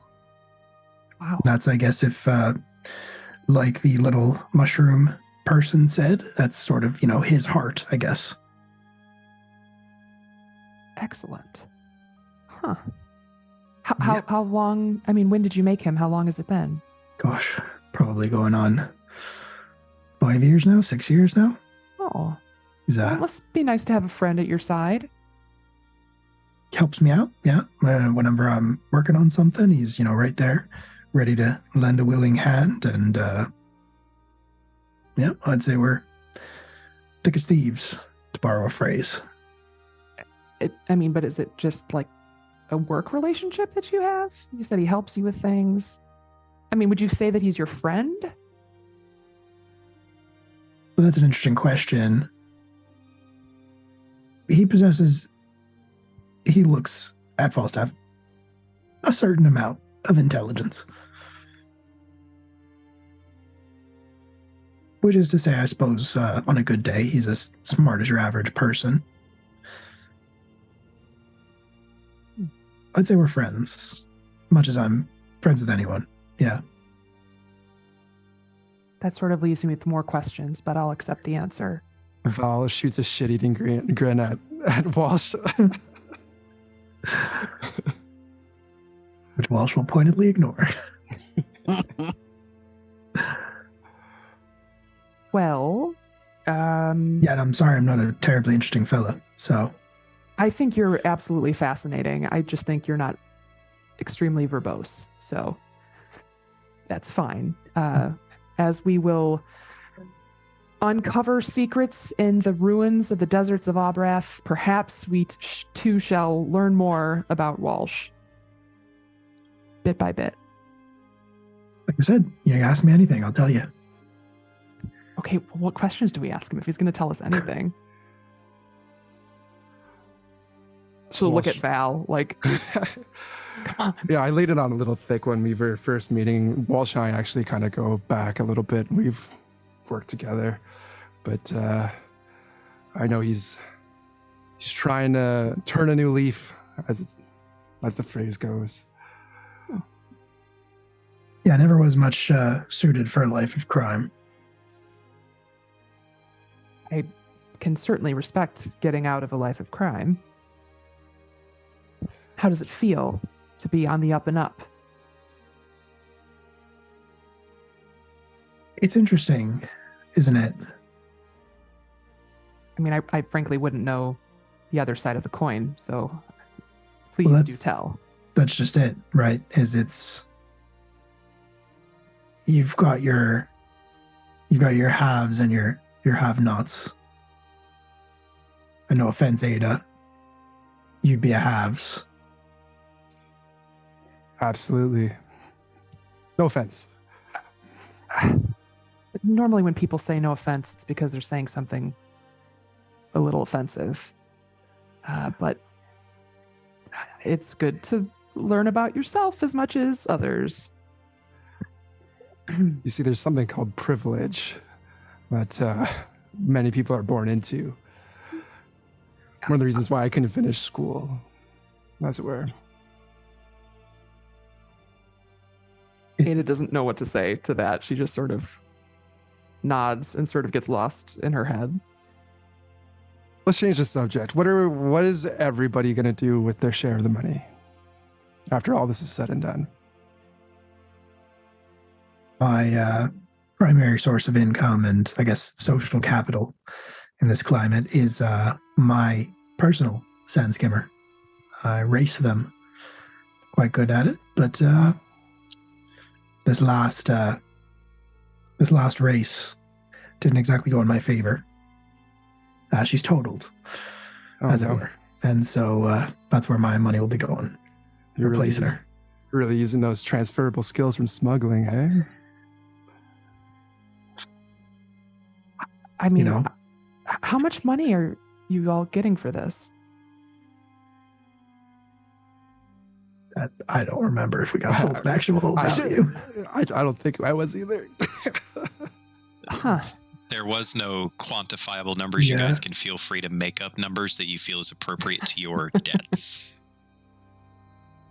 Yeah, I was told it'd be enough to replace my sand skimmer and then some. I didn't have much of a choice. It's exciting. Okay. Maybe Did they offer you money or did you have to ask? I was approached personally in my time of need. Sure. Okay. Huh. Interesting. I'll have to come to one of your races, Walsh. That would be good fun. Is there good money betting on those? I'll Well, that all bet with depends all my on- winnings. That all depends on who you bet on. Bet on Walsh. #1 sand skimmer racer in all of Abrath. Bet on Walsh. Maybe I'll paint that on the side of it on the new one once it's up and running. Hmm. And on that note, you guys settle into more idle conversations of racing and money and favorite colors and hot dogs. Before you start to hear the noises of the winds dying down before you realize it to almost nothing. As Ada believes that the sandstorm is abating. Well, we have a little bit more time in here, technically, but it sounds like everything's okay. Should we maybe pop out and see how things are going? I can take a look first if you can do one person at a time. Can I? Is that a thing I can do? Sure. Get out of here. Guess I just poof out of there. Yeah, you do. What do I? As you exit the spyglass dimensional space, and you immediately know that mainly because of your affinity with the sands and the sandstorms themselves, you know that the sandstorm has abated to almost nothing at this point. Epic Realms Nice. with the raid. Thank you so much, guys. Welcome to the channel. Things are starting to pick up a little bit as our party has just spent a little bit of time getting to know each other while a sandstorm was rocking their skimmer. Reeves steps up onto the deck of the skimmer itself and sees that the sky is still dark, but it is opening up. I need for you to make a perception check, please. Sure. The second Reeves is I out. got a nat 20, so that's 27 if the nat Nice. does nothing. Amazing. Nice. What do my elf eyes see? Or half elf eyes? Your half-elven eyes, as you stand up onto the deck of the sand skimmer, look out into the horizon, and you can actually see for quite some distance. One of the interesting effects that occurs from sandstorms is that they come through and they carry additional sand with them as they roll through. So it's almost like the landscape completely changes. So from your perspective, you feel like you're in an entirely different place than you were at when you went below decks. And you look out and you see sand everywhere still, obviously, but now there's a lot more uncovered. There is rocks gathered up that had been previously covered by sand. But most notably, Reeves, your eyes fixate quite clearly upon a seeming building off in the distance. Very obviously ruined building to Reeves's eyes, and not more than maybe an hour's travel on skim. Okay. And you're fairly certain that's probably where you're supposed to go. You head back below, you pick up the spyglass, I call out. I I was will going not to say, touch- you yell into it because you have no idea how loud you have to be in order for Ada to hear. All of you inside hear Reeves just like yelling. Come I out. swear, if he starts to shake this, I'm gonna freak out. Let's get out before things happen. And just if you brought anything in, make sure you hold on to it when you go out, and then I'll bamf us all out. Yeah. And you guys exit the extra dimensional space of Ada's spyglass, head back up onto the deck of the ship, and you see your ruins just off in the distance. Gathering yourselves up, getting the Dune Raker unhooked and started back up. It starts with a little bit of trouble, but whilst you're able to kind of nurse it, you definitely feel like it could use some tender love and care in the shop, as it were. And you get on your way, heading towards this ruins in the distance. As you close in, the skies become perfectly clear. The blackness of the sandstorm has moved off behind you, and coming in closer and closer to the ruins, there is a sense of energy of reaching your destination. Each of you, of course, has free will to channel that however you see fit, but certainly it would be present nonetheless. You bring the sand skimmer to a halt, looking around. There's not a creature in sight. The sandstorm, obviously, anything that was in the vicinity would have long fled to avoid the sandstorm as you bring the Dune Raker to a halt nearer to the ruins. What do you do? Ada will definitely start gearing up. She'll have her backpack on and ready. Anything that is accessible on the sides, she'll make sure everything's clipped in properly. She has a notebook and a writing implement that she has ready to go to start taking notes on everything that she sees. And so she's just sort of preparing herself for this very exciting thing. Same vibe for Walsh, absolutely. He's just kind of taking handfuls of things, different objects, and just like shoving them into the pockets of his coat. Way more stuff than should fit in those pockets normally. And again, he's like the same way you saw him the first time you met him. He is just like has a axe strapped to one side of his hip, a curved sword to the other side. There's like a light crossbow dangling from his belt, and of course he has his arcane firearm across his chest that he's carrying. Nice. Yeah, Val is getting her pack ready, double checking, make sure she has everything with her, and then kind of pulls her scarf up to cover her nose a bit, and then hops off the side of the boat, I guess, the skimmer. Reeves will, before Val departs, will ask her advice on what specifically to bring. Usually he's just out in the sand, not usually ruin diving. So You have rope? Bring lots of rope. Bring anything that you might need in there for dungeon diving. Bring your bedroll just in case you might need to rest in there. I know we can see in the dark pretty well, so torch might not be totally necessary, but except for that one. yeah, you might need it, but we should be fine. Okay. Oh, awesome. Yeah, and then I'll kit myself out. I have my short bow, and I think my 2 sickles at my side. Oh, and a rapier, just for kicks. All right. As you guys finish gearing up, jumping off of the Dune Raker and start heading towards the ruins, you delve into this exposed external ruin building, unsure of what to expect.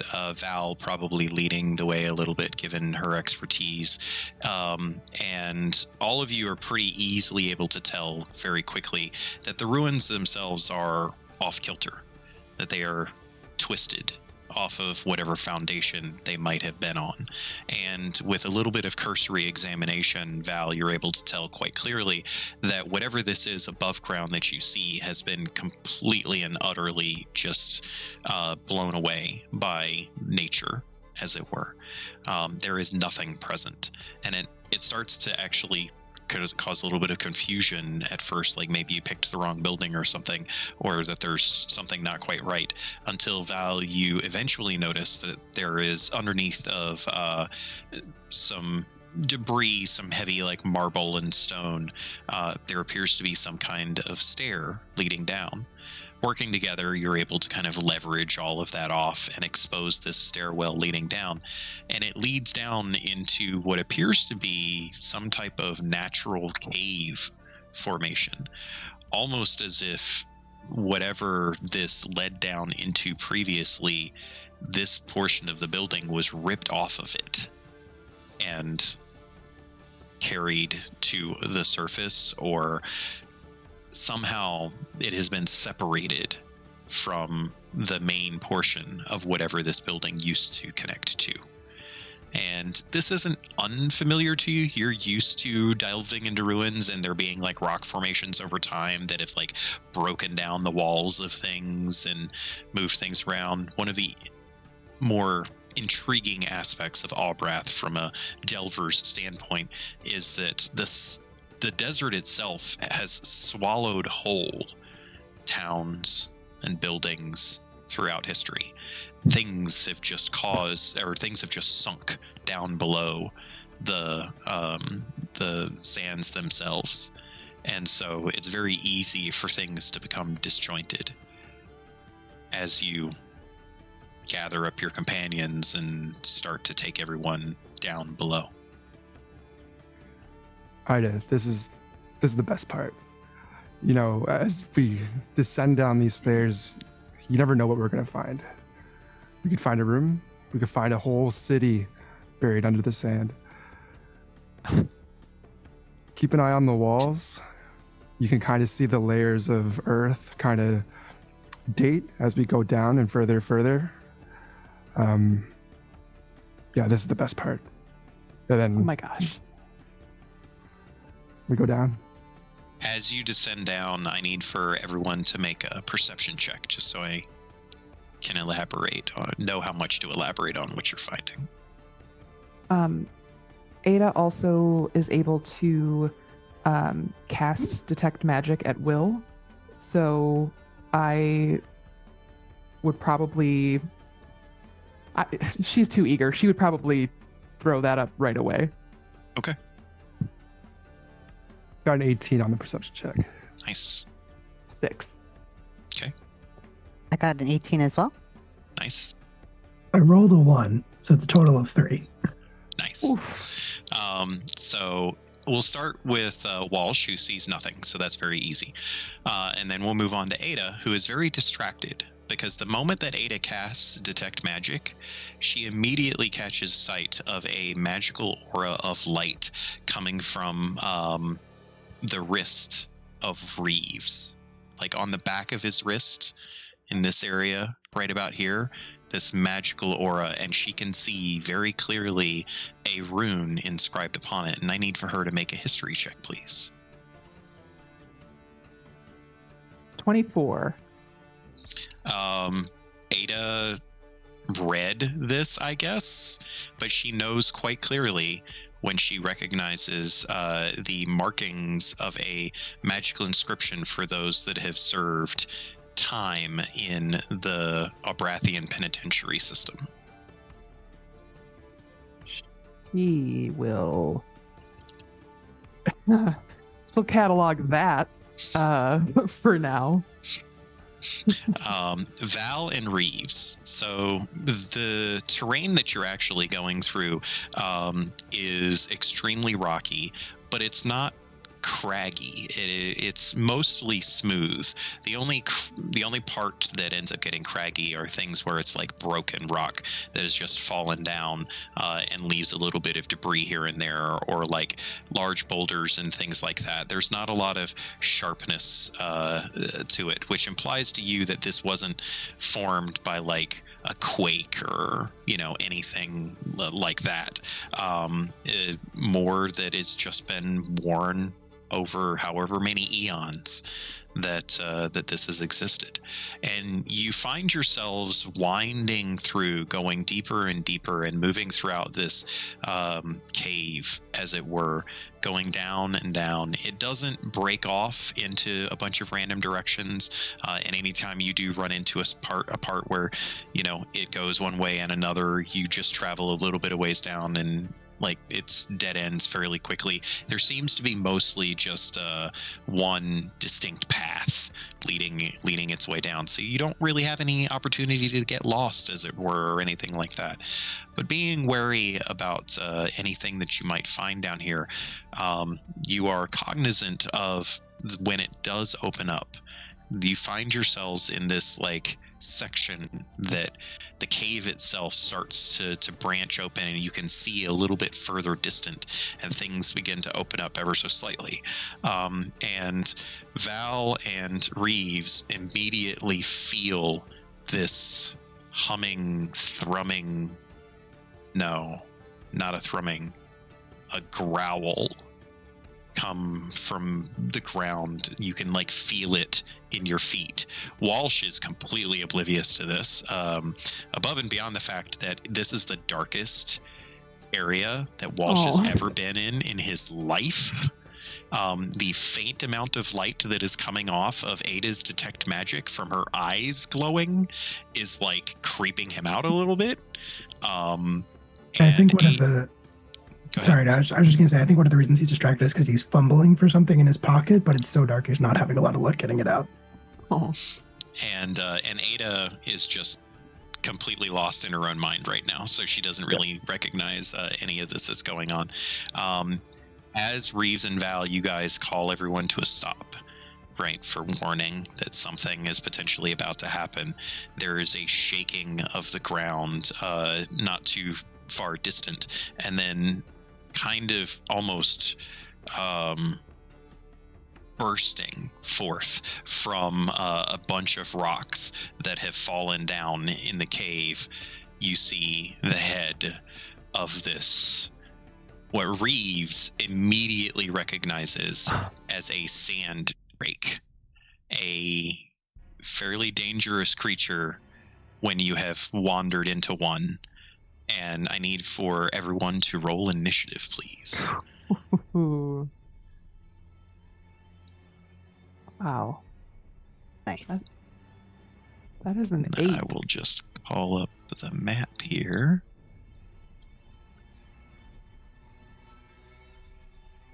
Oh, Jesus Christ. There we go. Oh boy. Wow. Well, the blind man rolled a natural 20. Nice. So that's a great situation to be in. Your other senses are just so powerful. You can Yeah, exactly. I got 23. All right, sorry. Give me 1 second, guys. I'm just pulling up the encounter here. Okay, Reeves got a 23. What did Val get? I got a 12. Walsh? 22. Nice. Ada? 8. All right.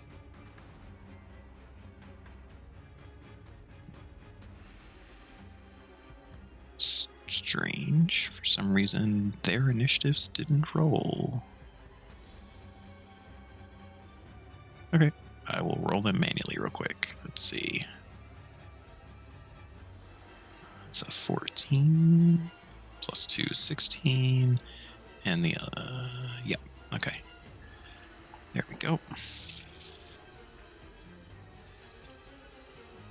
Okay, so as this drake bursts forth from the rocks near you, Reeves, you are immediately at the ready, and you see this. You know innately that these are hostile creatures. They protect their territory tremendously, and yeah, they're kind of Bernie.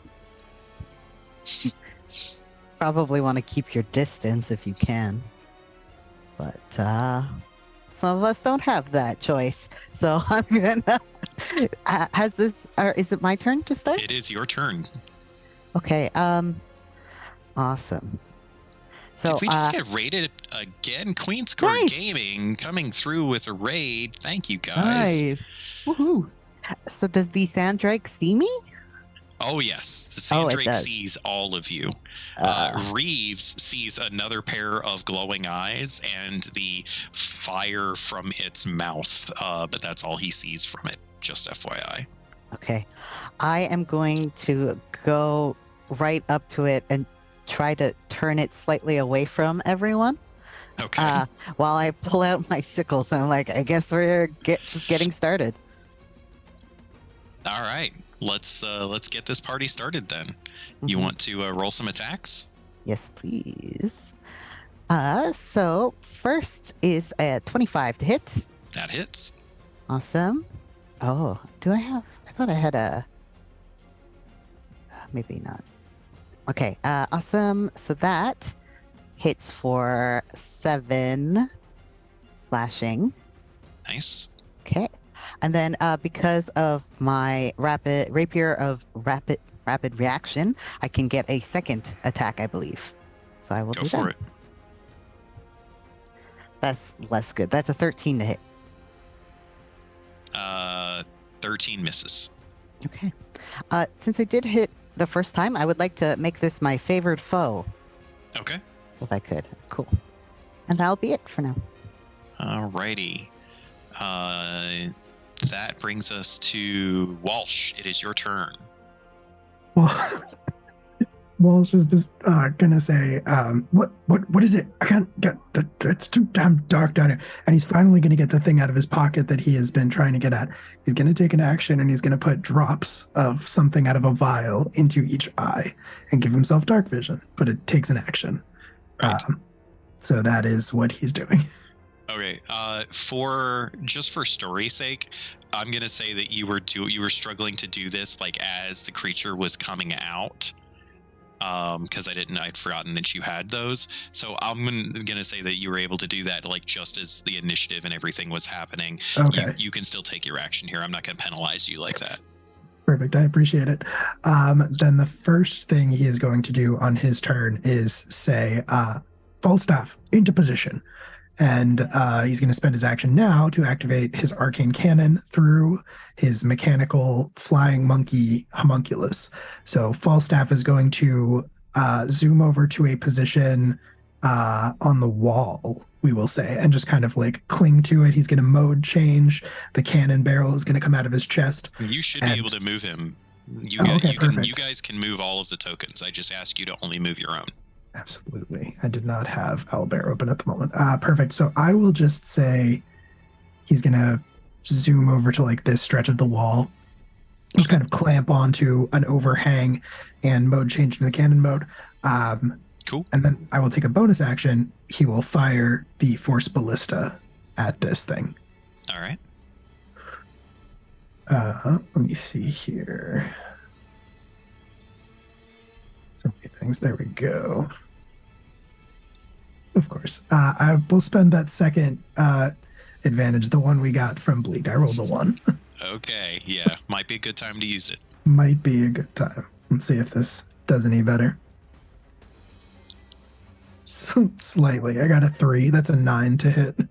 Unfortunately, that misses. So the blast of force kind of goes astray and just tears a huge chunk of rock out of the side. It is now the Drake's turn.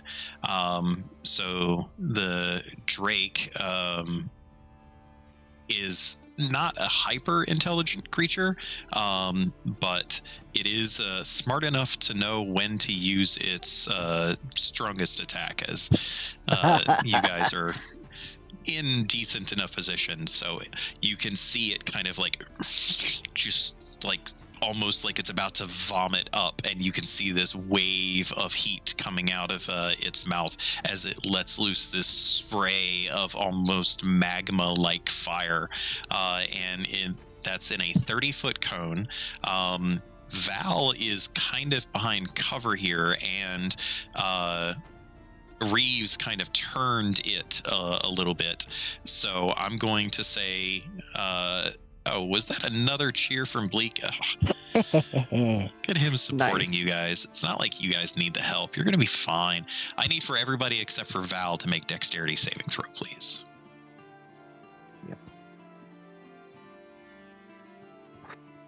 That is a dirty 20 from me. I got That's a a success. solid 5. That's a fail. Mm-hmm. Natural 20 for 22 for Walsh. That's a success. And technically, Falstaff needs to make one too. Oh, fair enough. He sure does. Let me find him. You should get pet immunity, right? Right? Yeah. What kind of a monster would attack an innocent pet that has a cannon in its chest? That's an 18 for Falstaff. That is also a success. So those of you that succeed, you only take 15 points of fire damage. Ada, you take 30. Ow. Okay. As this wave of magma just erupts from this creature and just sprays all of you, which I'm assuming hurts. Ow. And that brings us to Val. Sorry, it was how much if we made the save? 15. Ida, you okay? No. I will use my action to try to feed Ada a potion of healing if I can. Okay. Thanks, buddy. do you want to roll it, or do you want to use the standard? What? How much is the standard again? Click on the potion that you're using. I don't know which one you're using, so just click on whichever one you're using, and it should tell you in the description. Oh, okay. 9 points of healing. Yeah, I have to use the standard. Thank All you. right. So the Val comes over and just like force feeds Ada a quick potion. It's got a slight like irony taste to it, but after a moment it does feel refreshing, and you feel your head clear and some of the pain from getting blasted with magma subside. Do you have anything Thanks, else you wish Val. to do, Val? That's it for now. Okay. That's going to bring us to Ada's turn. Great. Okay. I am going to have her shoot off 2 Eldritch Blasts at it, first and foremost. A 26 to hit Definitely hits. and a 17. Both hit. Okay. So Ada seems angry. I don't know about you guys. she does not like this at all. So the first is 11 damage. The second is 7 for a total of 18. Nice. And then she is going to move out of that space and behind the wall here, where she's hopefully got a little bit more cover. Fair And enough. she smooths her hair down because it's a little charred. Yeah. I will say that the bandana that she had been wearing is non-existent. No! Oh man! It was. It helped me to not sweat. It really kept me looking sharp in the desert. So that's a bummer. It helps you to still keep your hair. That's true. That is true. I'll take it. That's going to bring us back to the top of the round for Reeves. Awesome. I am gonna be like, I wasn't expecting like 2nd degree burns. I'm gonna cast Zephyr Strike as a bonus action. I'm going to use it on my Moonsicle as my first attack, or my only attack. Because I have advantage, does that mean I have sneak attack? If you deal sneak attack, yes. Nice, I do have sneak attack. Rad. Okay, so that's a bunch of extra dice. If I hit, that's the important bit. That's 14. Does 14 hit? Or is that what you're going with? You still have an advantage. Hint, hint. Well, I had one. Did I get an extra one from Bleak? Bleak or- just gifted Oh, you so I guys all more advantages. So I have even more in my back pocket. Yeah, I will absolutely use one of my advantages. Okay. That's worse. That's Wow. 10. Thanks a lot, Bleak. A lot of good you did. Gosh, darn it. Why do we even keep this guy around? Jeez. So I guess I do nothing. You do unfortunately still miss. Okay, that's it. All right. Are you going to continue to move around, or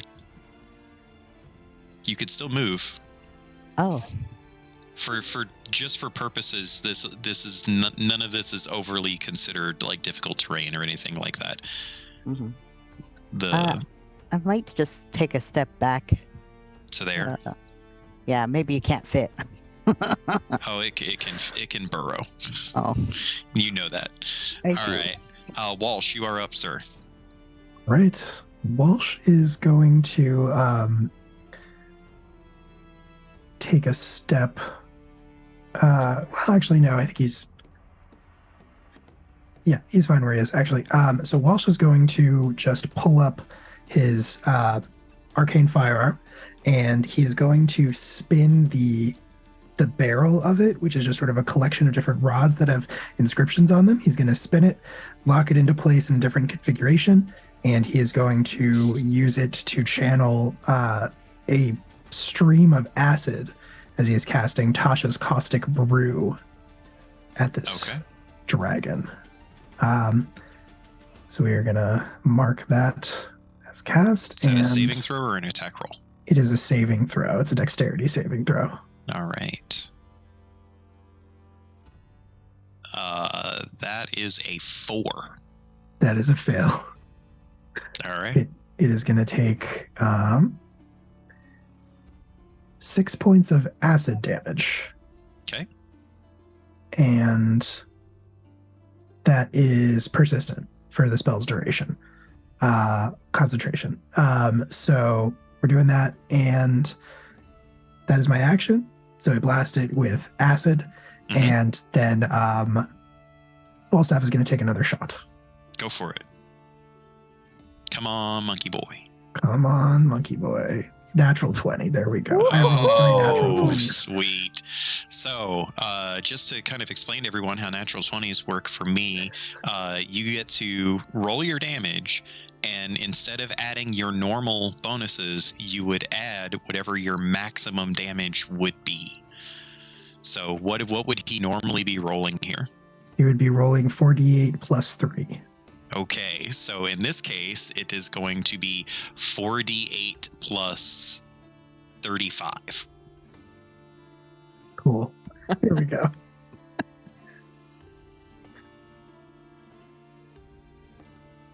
You said 45 or 35? Sorry. 35. 35. Yeah. Okay. 4d8 plus 35. Yeah. That is that is 54 points of force damage. Oh. Okay, he had exactly 54 health. So would you like to explain to me what happens to this Drake as Falstaff unleashes this? You tell me. Yeah, no, this is a very, I think this is a rehearsed maneuver, something that Walsh and Falstaff have probably done before or practiced before. And so the stream of acid, Walsh is going to try to aim it as close to this thing's eyes as he possibly can to at least get it to like turn away or close its eyes or something like that. And as he is doing that, Falstaff is going to take advantage of that moment from where he is in position to basically just like snipe this thing. This time when the cannon charges up, it's not the like giant blast of energy that it was for the Hornet. It's a very focused, like small, almost needle-like bolt of energy that is going to just go straight through this thing's head. Okay, so piercing through this thing's skull as if it were made of paper mache. You guys all see the head of this creature. Bear in mind, this creature is actually large. Like, it's basically like the size of a horse, right? It is a scaly, draconic creature, just massive in size. And as it's kind of looking around, and then all of a sudden this bolt of energy just blasts through it, and the light from its eyes just immediately goes out, and it collapses to the ground. Magma just kind of rolling out of its mouth. You guys have a momentary surge of adrenaline and cheer. Unfortunately, that's not something that Ada was able to see because of her position. She didn't catch sight of how awesome that was. But Ada is actually in great position for see another sand drake burrowing up out of the ground next to Reeves as it lunges up. Reeves was kind of dreading this, actually, because he knows that these things usually live in pairs. As he felt the ground shake, and this drake lunges forward and attacks him 3 times. Oof. The first attack is a 26. I feel a nat 20 coming from Miko. I'm not happy about it. For 11 damage. Okay. Second attack is only a 14, so I'm pretty sure that misses. That misses, yeah. Yeah. And third attack is a 16. Does that That hit? hits. That hits. Okay. And that is 12 damage. Okay. How you Rough. feeling there, Reeves? If I had to quantify it in 40 seconds, I would have 4 40 seconds left. Good to know. Yeah. Good to know. Oh, That fire and everything, that was rough. Oh boy. So you're looking bloodied, is what you're saying. Yeah. Okay. As this thing unloads on you and nearly like knocks you to the ground with its claws and teeth, it looks over at the rest of you and seems very fixated on Falstaff. Fair enough. Valid. And that's going to bring us to Valriel. Val will take out her short bow and try to shoot this drake. Okay. Is Reeves 5 feet from it? Oh yeah, Reeves is engaged with it. I got sneak attack. 23. That hits. Amazing. That is 4 plus 7. Or sorry, 8 plus 7. So 15 points of damage. 15 points of damage. Excellent. Anything with your bonus action?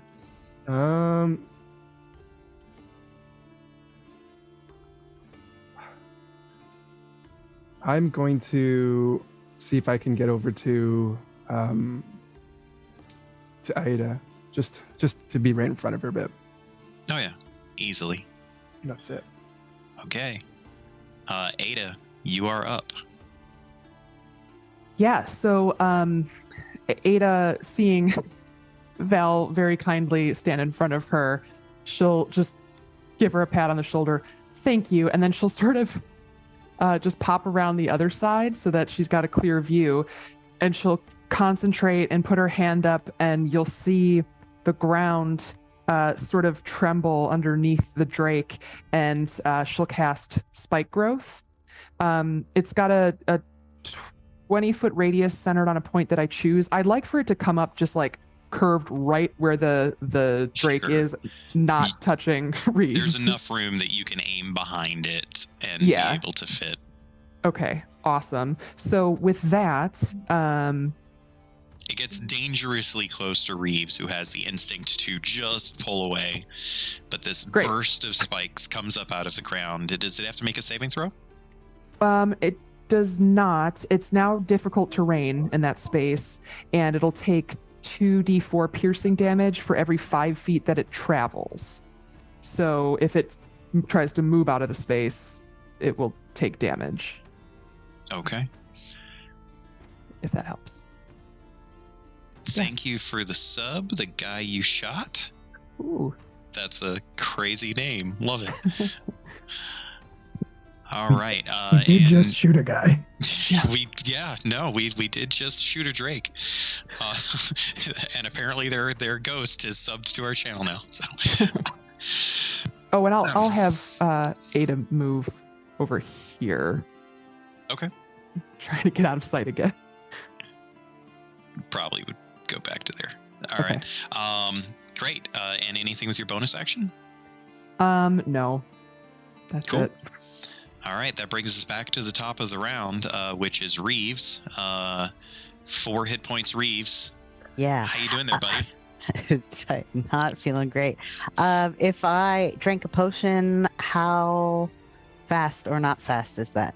It's a bonus action if you drink a potion yourself. It's an action if you feed a potion to someone else. Cool. I am going to. I'm gonna blow my potion of superior healing now. I'm gonna Okay. take 32 instead of rolling because I always roll badly on those. Feeling much better now. Yeah. I'm gonna wipe my mouth. Do big sigh and get back into it with this new drake. So yeah, I'm gonna try to slice with one of my sickles again. As soon as the potion hits your tongue, you can feel its magical energy washing over you. The wounds kind of magically closing up, but you know that they're going to be leaving some scars. New scars to go with others. It's fine. What'd you get for your roll? 24 to hit. That hits. Cool. Nice. I don't have advantage on this one, so Do you still have Zephyr? Oh wait, I used it, and right. because I failed it, It's it one still turn, goes right? away. Yeah. So that's 6. All right, 6 points of damage. Anything else? I don't think I can do much else. Yeah, I'll just stay there and try to body block so they don't go after Falstaff, but another breath weapon might be coming. I really like that Reeves approaches fighting dragons with all the energy of a dad who has to clean the pool.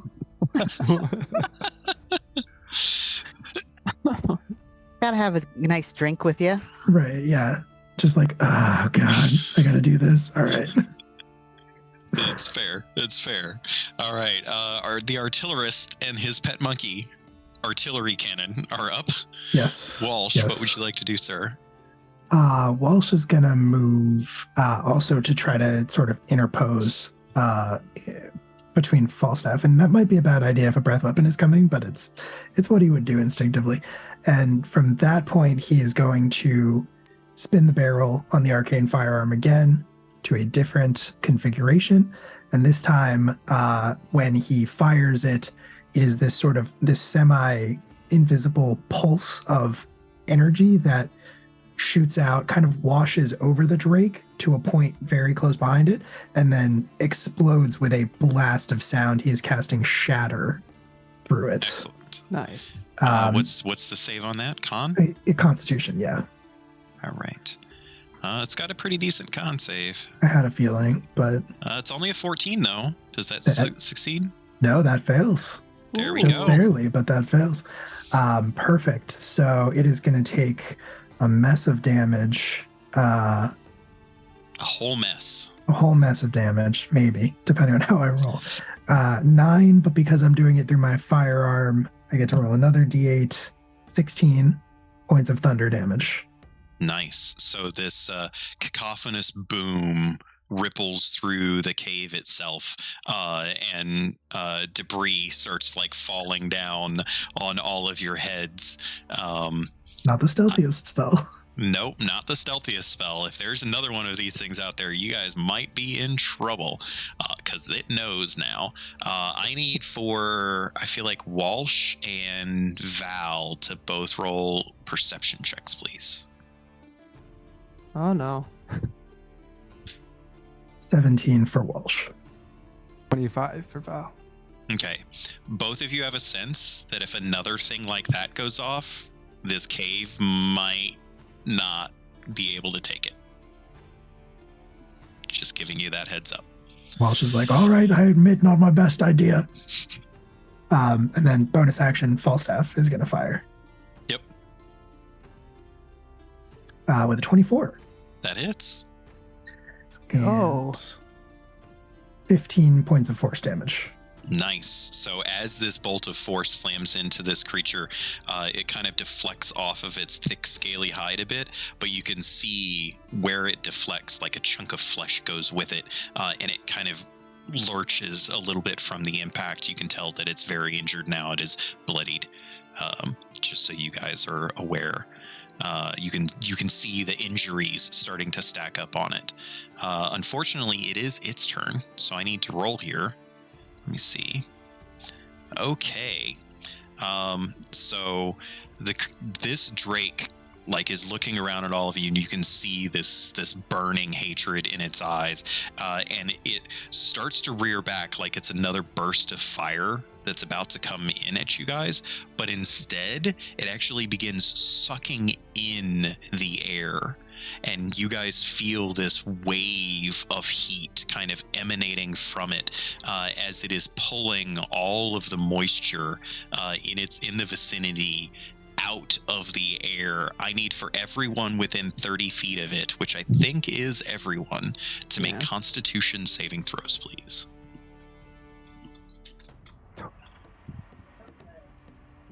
$21. I'm gonna blow my last inspiration on this. I'm also going to re-roll mine too. Another natural 20, 25. I don't know what's going on with Walsh tonight, but he's Hey, on me fire. too. Nice. I also got 25. That's 17. Okay. So I have a question. Is Falstaff immune to exhaustion?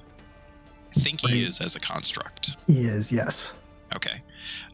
So no need to bother rolling for him. However, You guys are, in a way, lucky, because instead of suffering 2 points of exhaustion, you guys each only suffer 1. As all of the air gets sucked, or moisture in the air gets sucked out, you can feel it begin to leaving your bodies as well, and leaving behind just this horribly sick feeling within you as you feel yourselves becoming dehydrated very, very rapidly. Damn. Not great. That brings us back to Val. Oh man. Val is just gonna take another shot, I guess. All right.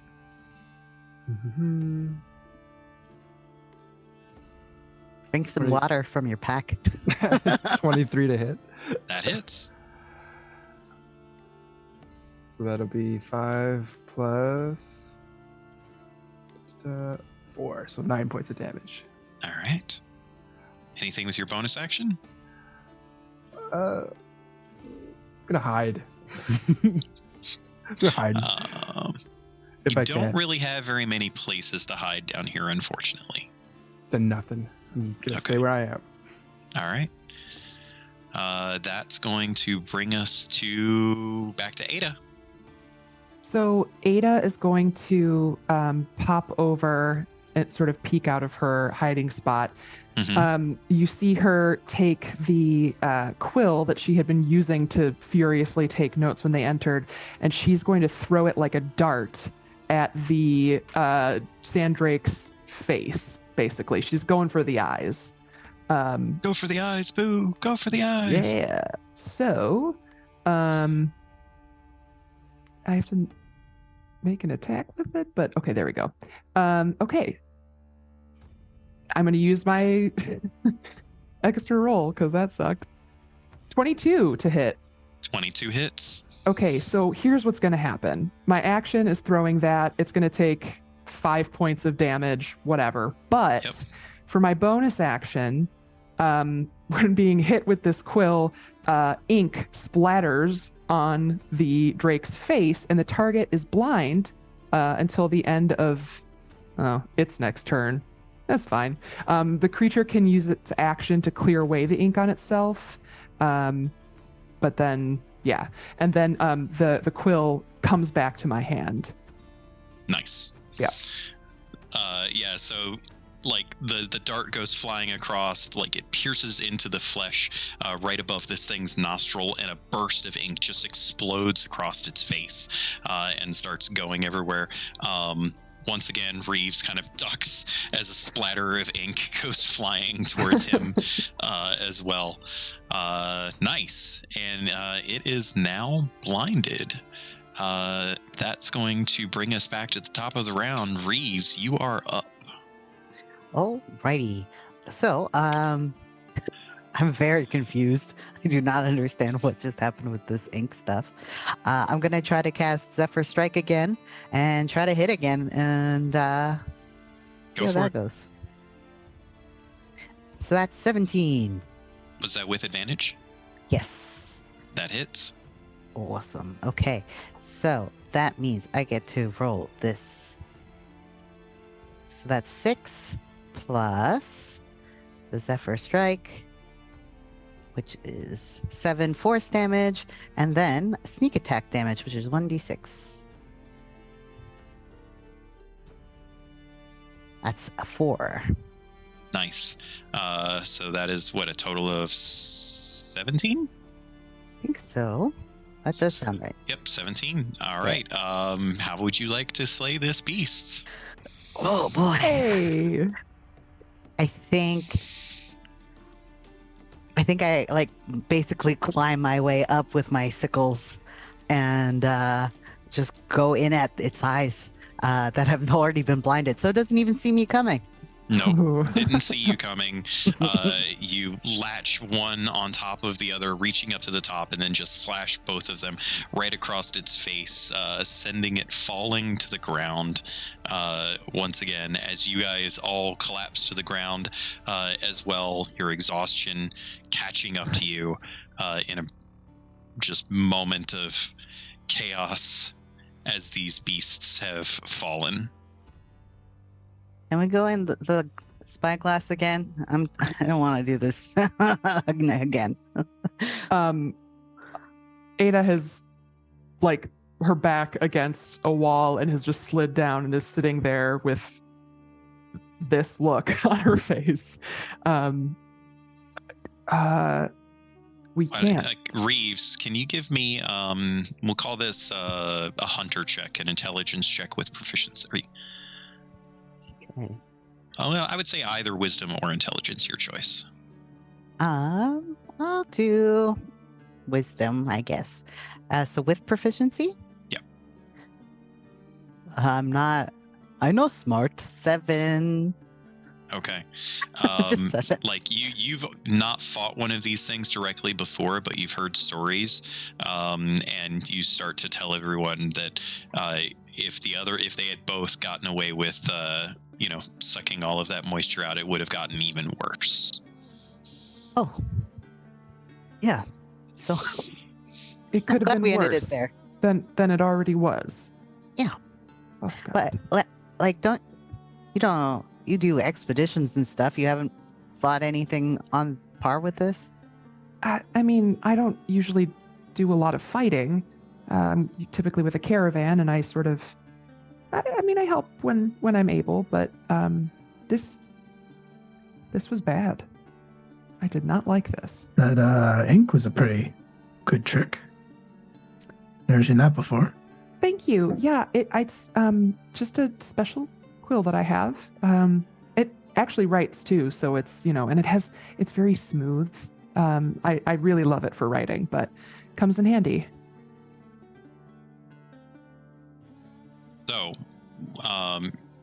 given how hurt everyone is there an intention here that you all would like to maybe take a short rest? You guys tell me, what's your plans here? I want to take a long rest. Before we do that, Val will take a glass orb out of their pack and kind of look at it and concentrate and take out a orb of time to try to find out what time it is, roughly. If it's afternoon, evening, midday. Sure. You pull out your orb. You can tell pretty clearly that you came in midday. You're coming up. Perhaps the suns have not quite set yet, but they would be setting soon-ish. Okay. May not necessarily be safe to take a rest here with the bodies of these sandrakes, and you're fairly certain this was their lair. Yep. Not fair anymore. I mean, we're probably not deep enough to not turn back, at least for a bit. I mean, we could go into, if Ida will have us, into the library and rest for 8 hours, but Absolutely. You've already used it for a decent chunk of the day. Oh, I did. That was today. Okay, yeah. Yep, Okay. fair enough. that was today. Dang.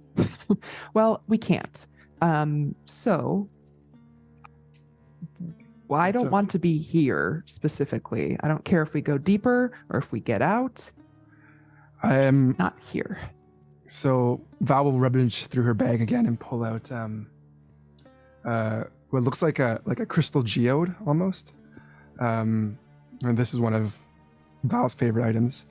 And she will put it on the ground and say unturn, and from it almost like a monochromatic light will come out, and it's essentially scans the walls of the tunnels and gives us a kind of a holographic map of 120 feet around us. It'll highlight any traps or precious gems along the way. And what she'll do is then she'll take out her forgery kit and basically try to make a rough map of the caves if she can. Awesome. That's really cool.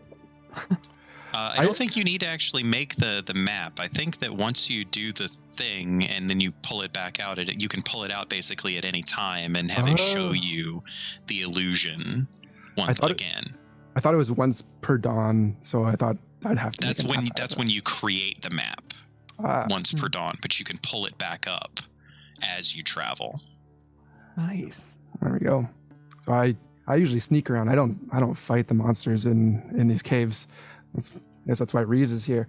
But is there a safe tunnel past, or I'm looking through? So as you guys see this like obviously magical illusion kind of appear in the air above this geode, where it's like almost drawing slowly this open diagram of the subterranean layer that you're in, you can see that this section of cave does kind of branch off in several different directions. But once again, most of the offshoots are relatively short, and there's more or less only one distinct path that you can go.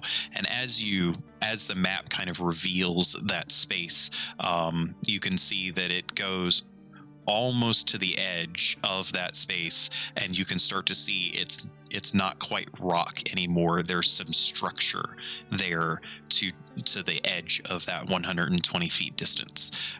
There's no indication of trap anywhere, but I need for Val to give me we'll call this a thievery check. We'll say it's thieves tools using intelligence. Let's go, Val. Oh no, that's a 9. Okay. Oh no, it's 13. Sorry, 13. 13. Okay, that's better than 9. Some of the terrain as you get close to that spot looks a little hazardous, but it doesn't look trapped. Could I do a perception check to see if it's when you get there, you could look at it more thoroughly, but like the check that you just rolled is basically all you can glean out of the information that you have. Okay. So it looks like the terrain gets a little rough, but you can see at about 120 feet, the cave starts to be a little less natural and more man-made, so that's probably where we were wanting to head. Do we want to head back to the ship or the skimmer, or keep going? Let's keep going. You said it looks man-made. Probably find somewhere in there to rest. Yeah, at least more structural than natural. Right. Yeah, Let's go. lead the way. Val will lead the way. Is anyone proficient in medicine, by the way? Nope. Not I. Oh no. Falstaff? Do everything else for us. Oh yeah. That's Dr. Falstaff to you. Oh. So no one is proficient in medicine? Nope. All right then. That's ominous. So, as you guys start descending your way down, the exhaustion, you guys can feel the exhaustion weighing upon you, and it slows your travel a fair bit, like multiple times. Oh, did we lose the stream? Oh. Oh. Nope. There Just it a goes. blip. Just a blip. Sorry about that. Seemed like it blipped. Anyway, so you guys get slowed down a little bit, mainly because like every now and then one of you has to just kind of stop and like you feel dizzy for a second because of the dehydration and all of that settling in. But you do eventually find your way going further and further down this path.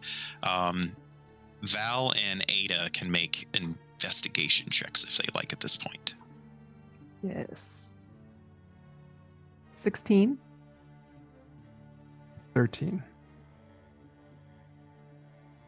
With a 16, so you guys start to reach the edges of where the terrain started to become less natural and more like construction, right?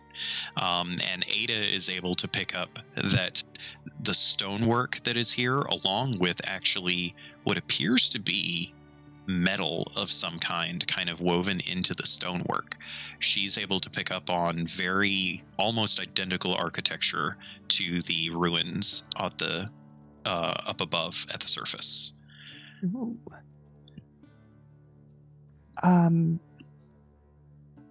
Well, this is interesting. This is all the same as is up there. What do you mean?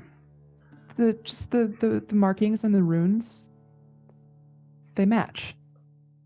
Oh, from the ruins above ground. Yeah. Is that not a normal thing? I think, yeah, absolutely. I couldn't tell, but that's amazing that you could tell.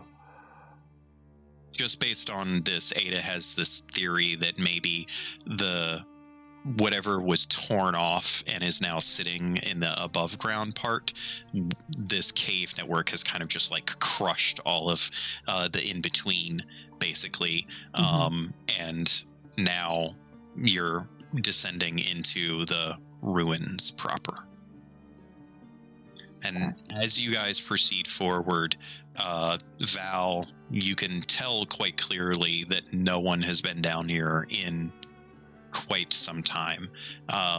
You guys end up navigating through probably another 100 feet or so of this kind of pseudo rocky terrain mixed in with, construction and stonework and metal. Val ends up catching you guys a couple of times out from like a section of the wall that if you were to lean on it would like collapse and potentially cause a cave in. Like everything down here just feels like a living creature has not come this far in a considerable amount of time. You are fairly certain that like back if those sand drakes had come down here, they just way too much, the whole thing would just collapse down on top of you all or of them, and you find yourselves walking extremely cautiously. Falstaff, for fear that his weight is going to set something off, is just like fluttering behind Walsh at this point because of like the feeling of everything, just how old it is and how it could fall apart at any moment. And then you see off in the distance a faint glowing light. Ada, I'm assuming, will call forth her detect magic. It's still well out of range of the detect magic, but eventually she starts to detect the presence of a conjuration of a light of some kind, right? The same kind of magic that would be used in a simple light spell, in fact. And eventually you start winding your way through where the passageway becomes more and more construction and less natural earth and stone, until revealing before you is a large cavern with what appears to be, there's still some rock, there's still some cave in, but there's obvious, almost spire-like construction present before you, with a very, very large and glowing door awaiting you off in the distance. And that's where we're going to call it for the night. What? Wow. Oh, man. Wow. A lot happened. Yeah. And it's only been like, a couple days? Yeah. Oh, Not counting the journey. Yeah. my goodness. Oh, this is fun. You guys handled those drakes better than I thought you would. I gotta hand it to you. Crit on a force ballista. Yeah. No Jedi. Yeah. Critting on that force ballista was clutch. You think you can make us all friends? Yeah. I'm not sure you're ready for that. Aw. They might be. Who knows? They might be. Just got to multi-class into, Artificer. It's really not that hard, is it? No. If you can't make it for us, then maybe you can just be our friend. Sure. Yeah. We'll see how the rest of this goes. You can always just ask Falstaff to be your friend. That is true. He's a free agent. Anyway, this has been an absolute blast. Thank you so much once again, guys. You're amazing. I love having you at the table. All of you are so much fun. Let's go around the table and tell us about who you are, what you do, where you can be found, all of that awesome stuff. We're going to flip the script here, and we are actually going to start with Will. For real this time, without any microphone issues. Hi, hello, my name is Will. I'm one of the GMs and the organizers of Live from the Apocalypse, which is another Twitch channel on here on Twitch, which, among other things. We're a nonprofit TTRPG studio. We make actual play content through streams and podcasts, and it all benefits a charitable cause or a nonprofit or something good like that. We're currently fundraising for the First Nations Development Institute. And if you liked watching me play D&D tonight, you can join us tomorrow night and watch me run D&D as we play Class Reunion, which is our 5e homebrew about a group of high school students who have been trapped in Ohio. Group of high school students from Ohio who have been trapped in a fantasy world for 10 years. It's a lot of fun. It's a good game. Check it out tomorrow night, 8 p.m. Eastern, twitch.tv/Live from the Apocalypse. I'm on social media at Will M Scream, and yeah, that's it for me. You guys should absolutely tune into that if you can. It's awesome. They do a lot of fun stuff. Kay. Hi. The real person, non-alien Canadian. That's quite a mouthful. That's my full title, and you need to only address me as such. I am Kay, or at Caden Cosmos on most things. I do a lot of art, from like fiber crafts and cross stitch to digital art and like graphic design stuff.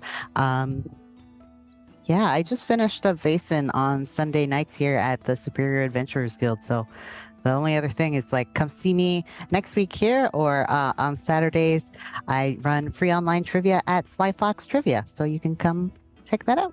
Anyway. Awesome. Beth. Well, hello. Want to tell us about you? I would love to. I'm Beth. I can be found on social media at Beth Masco. I can be found in the Twitch, no, not Twitch, Discord chat, thing, like all the time. So come talk to me. And again, I mentioned before, we just finished the first arc of the Shadesong saga for this season. So all of the VODs will be available to watch. But it was really fun. So definitely check it out before the next arc starts up. Yeah, and I had just so much fun today. Yes, this was an absolute blast. Love having you here. I think next week we're gonna have to get into some more backstory stuff, though, guys. Dun dun dun. We shall see. Yeah. Andrew. Yeah, I'm Andrew. I played Val. My socials can be found in the chat. I can be found here playing this game. I want to shout out the guy you shot. I know that guy. So thank you for subscribing. That's very kind. Nice. Did you shoot him? No, I didn't shoot him, unfortunately. Okay. But yeah, that's me. I mean, it seems like he survived the shot, so he subscribed. That's awesome. Thank you again to all of our raiders, everybody that joined in on the fun. It was absolutely amazing having you all here. I have been Miko, otherwise known as the okayest GM. You can find links to my stuff coming up. I am a producer here at the guild, and occasional GM, as you have seen tonight. And yeah, I hope you guys can tune in next week. Stick around though for a second, because I think we're about to raid into a good friend of ours. Next week we'll be back with part 3 of this very saga, closing in on part 4, and we hope to see you again soon. Say bye, everybody. Bye. Bye, everybody. Bye, everybody.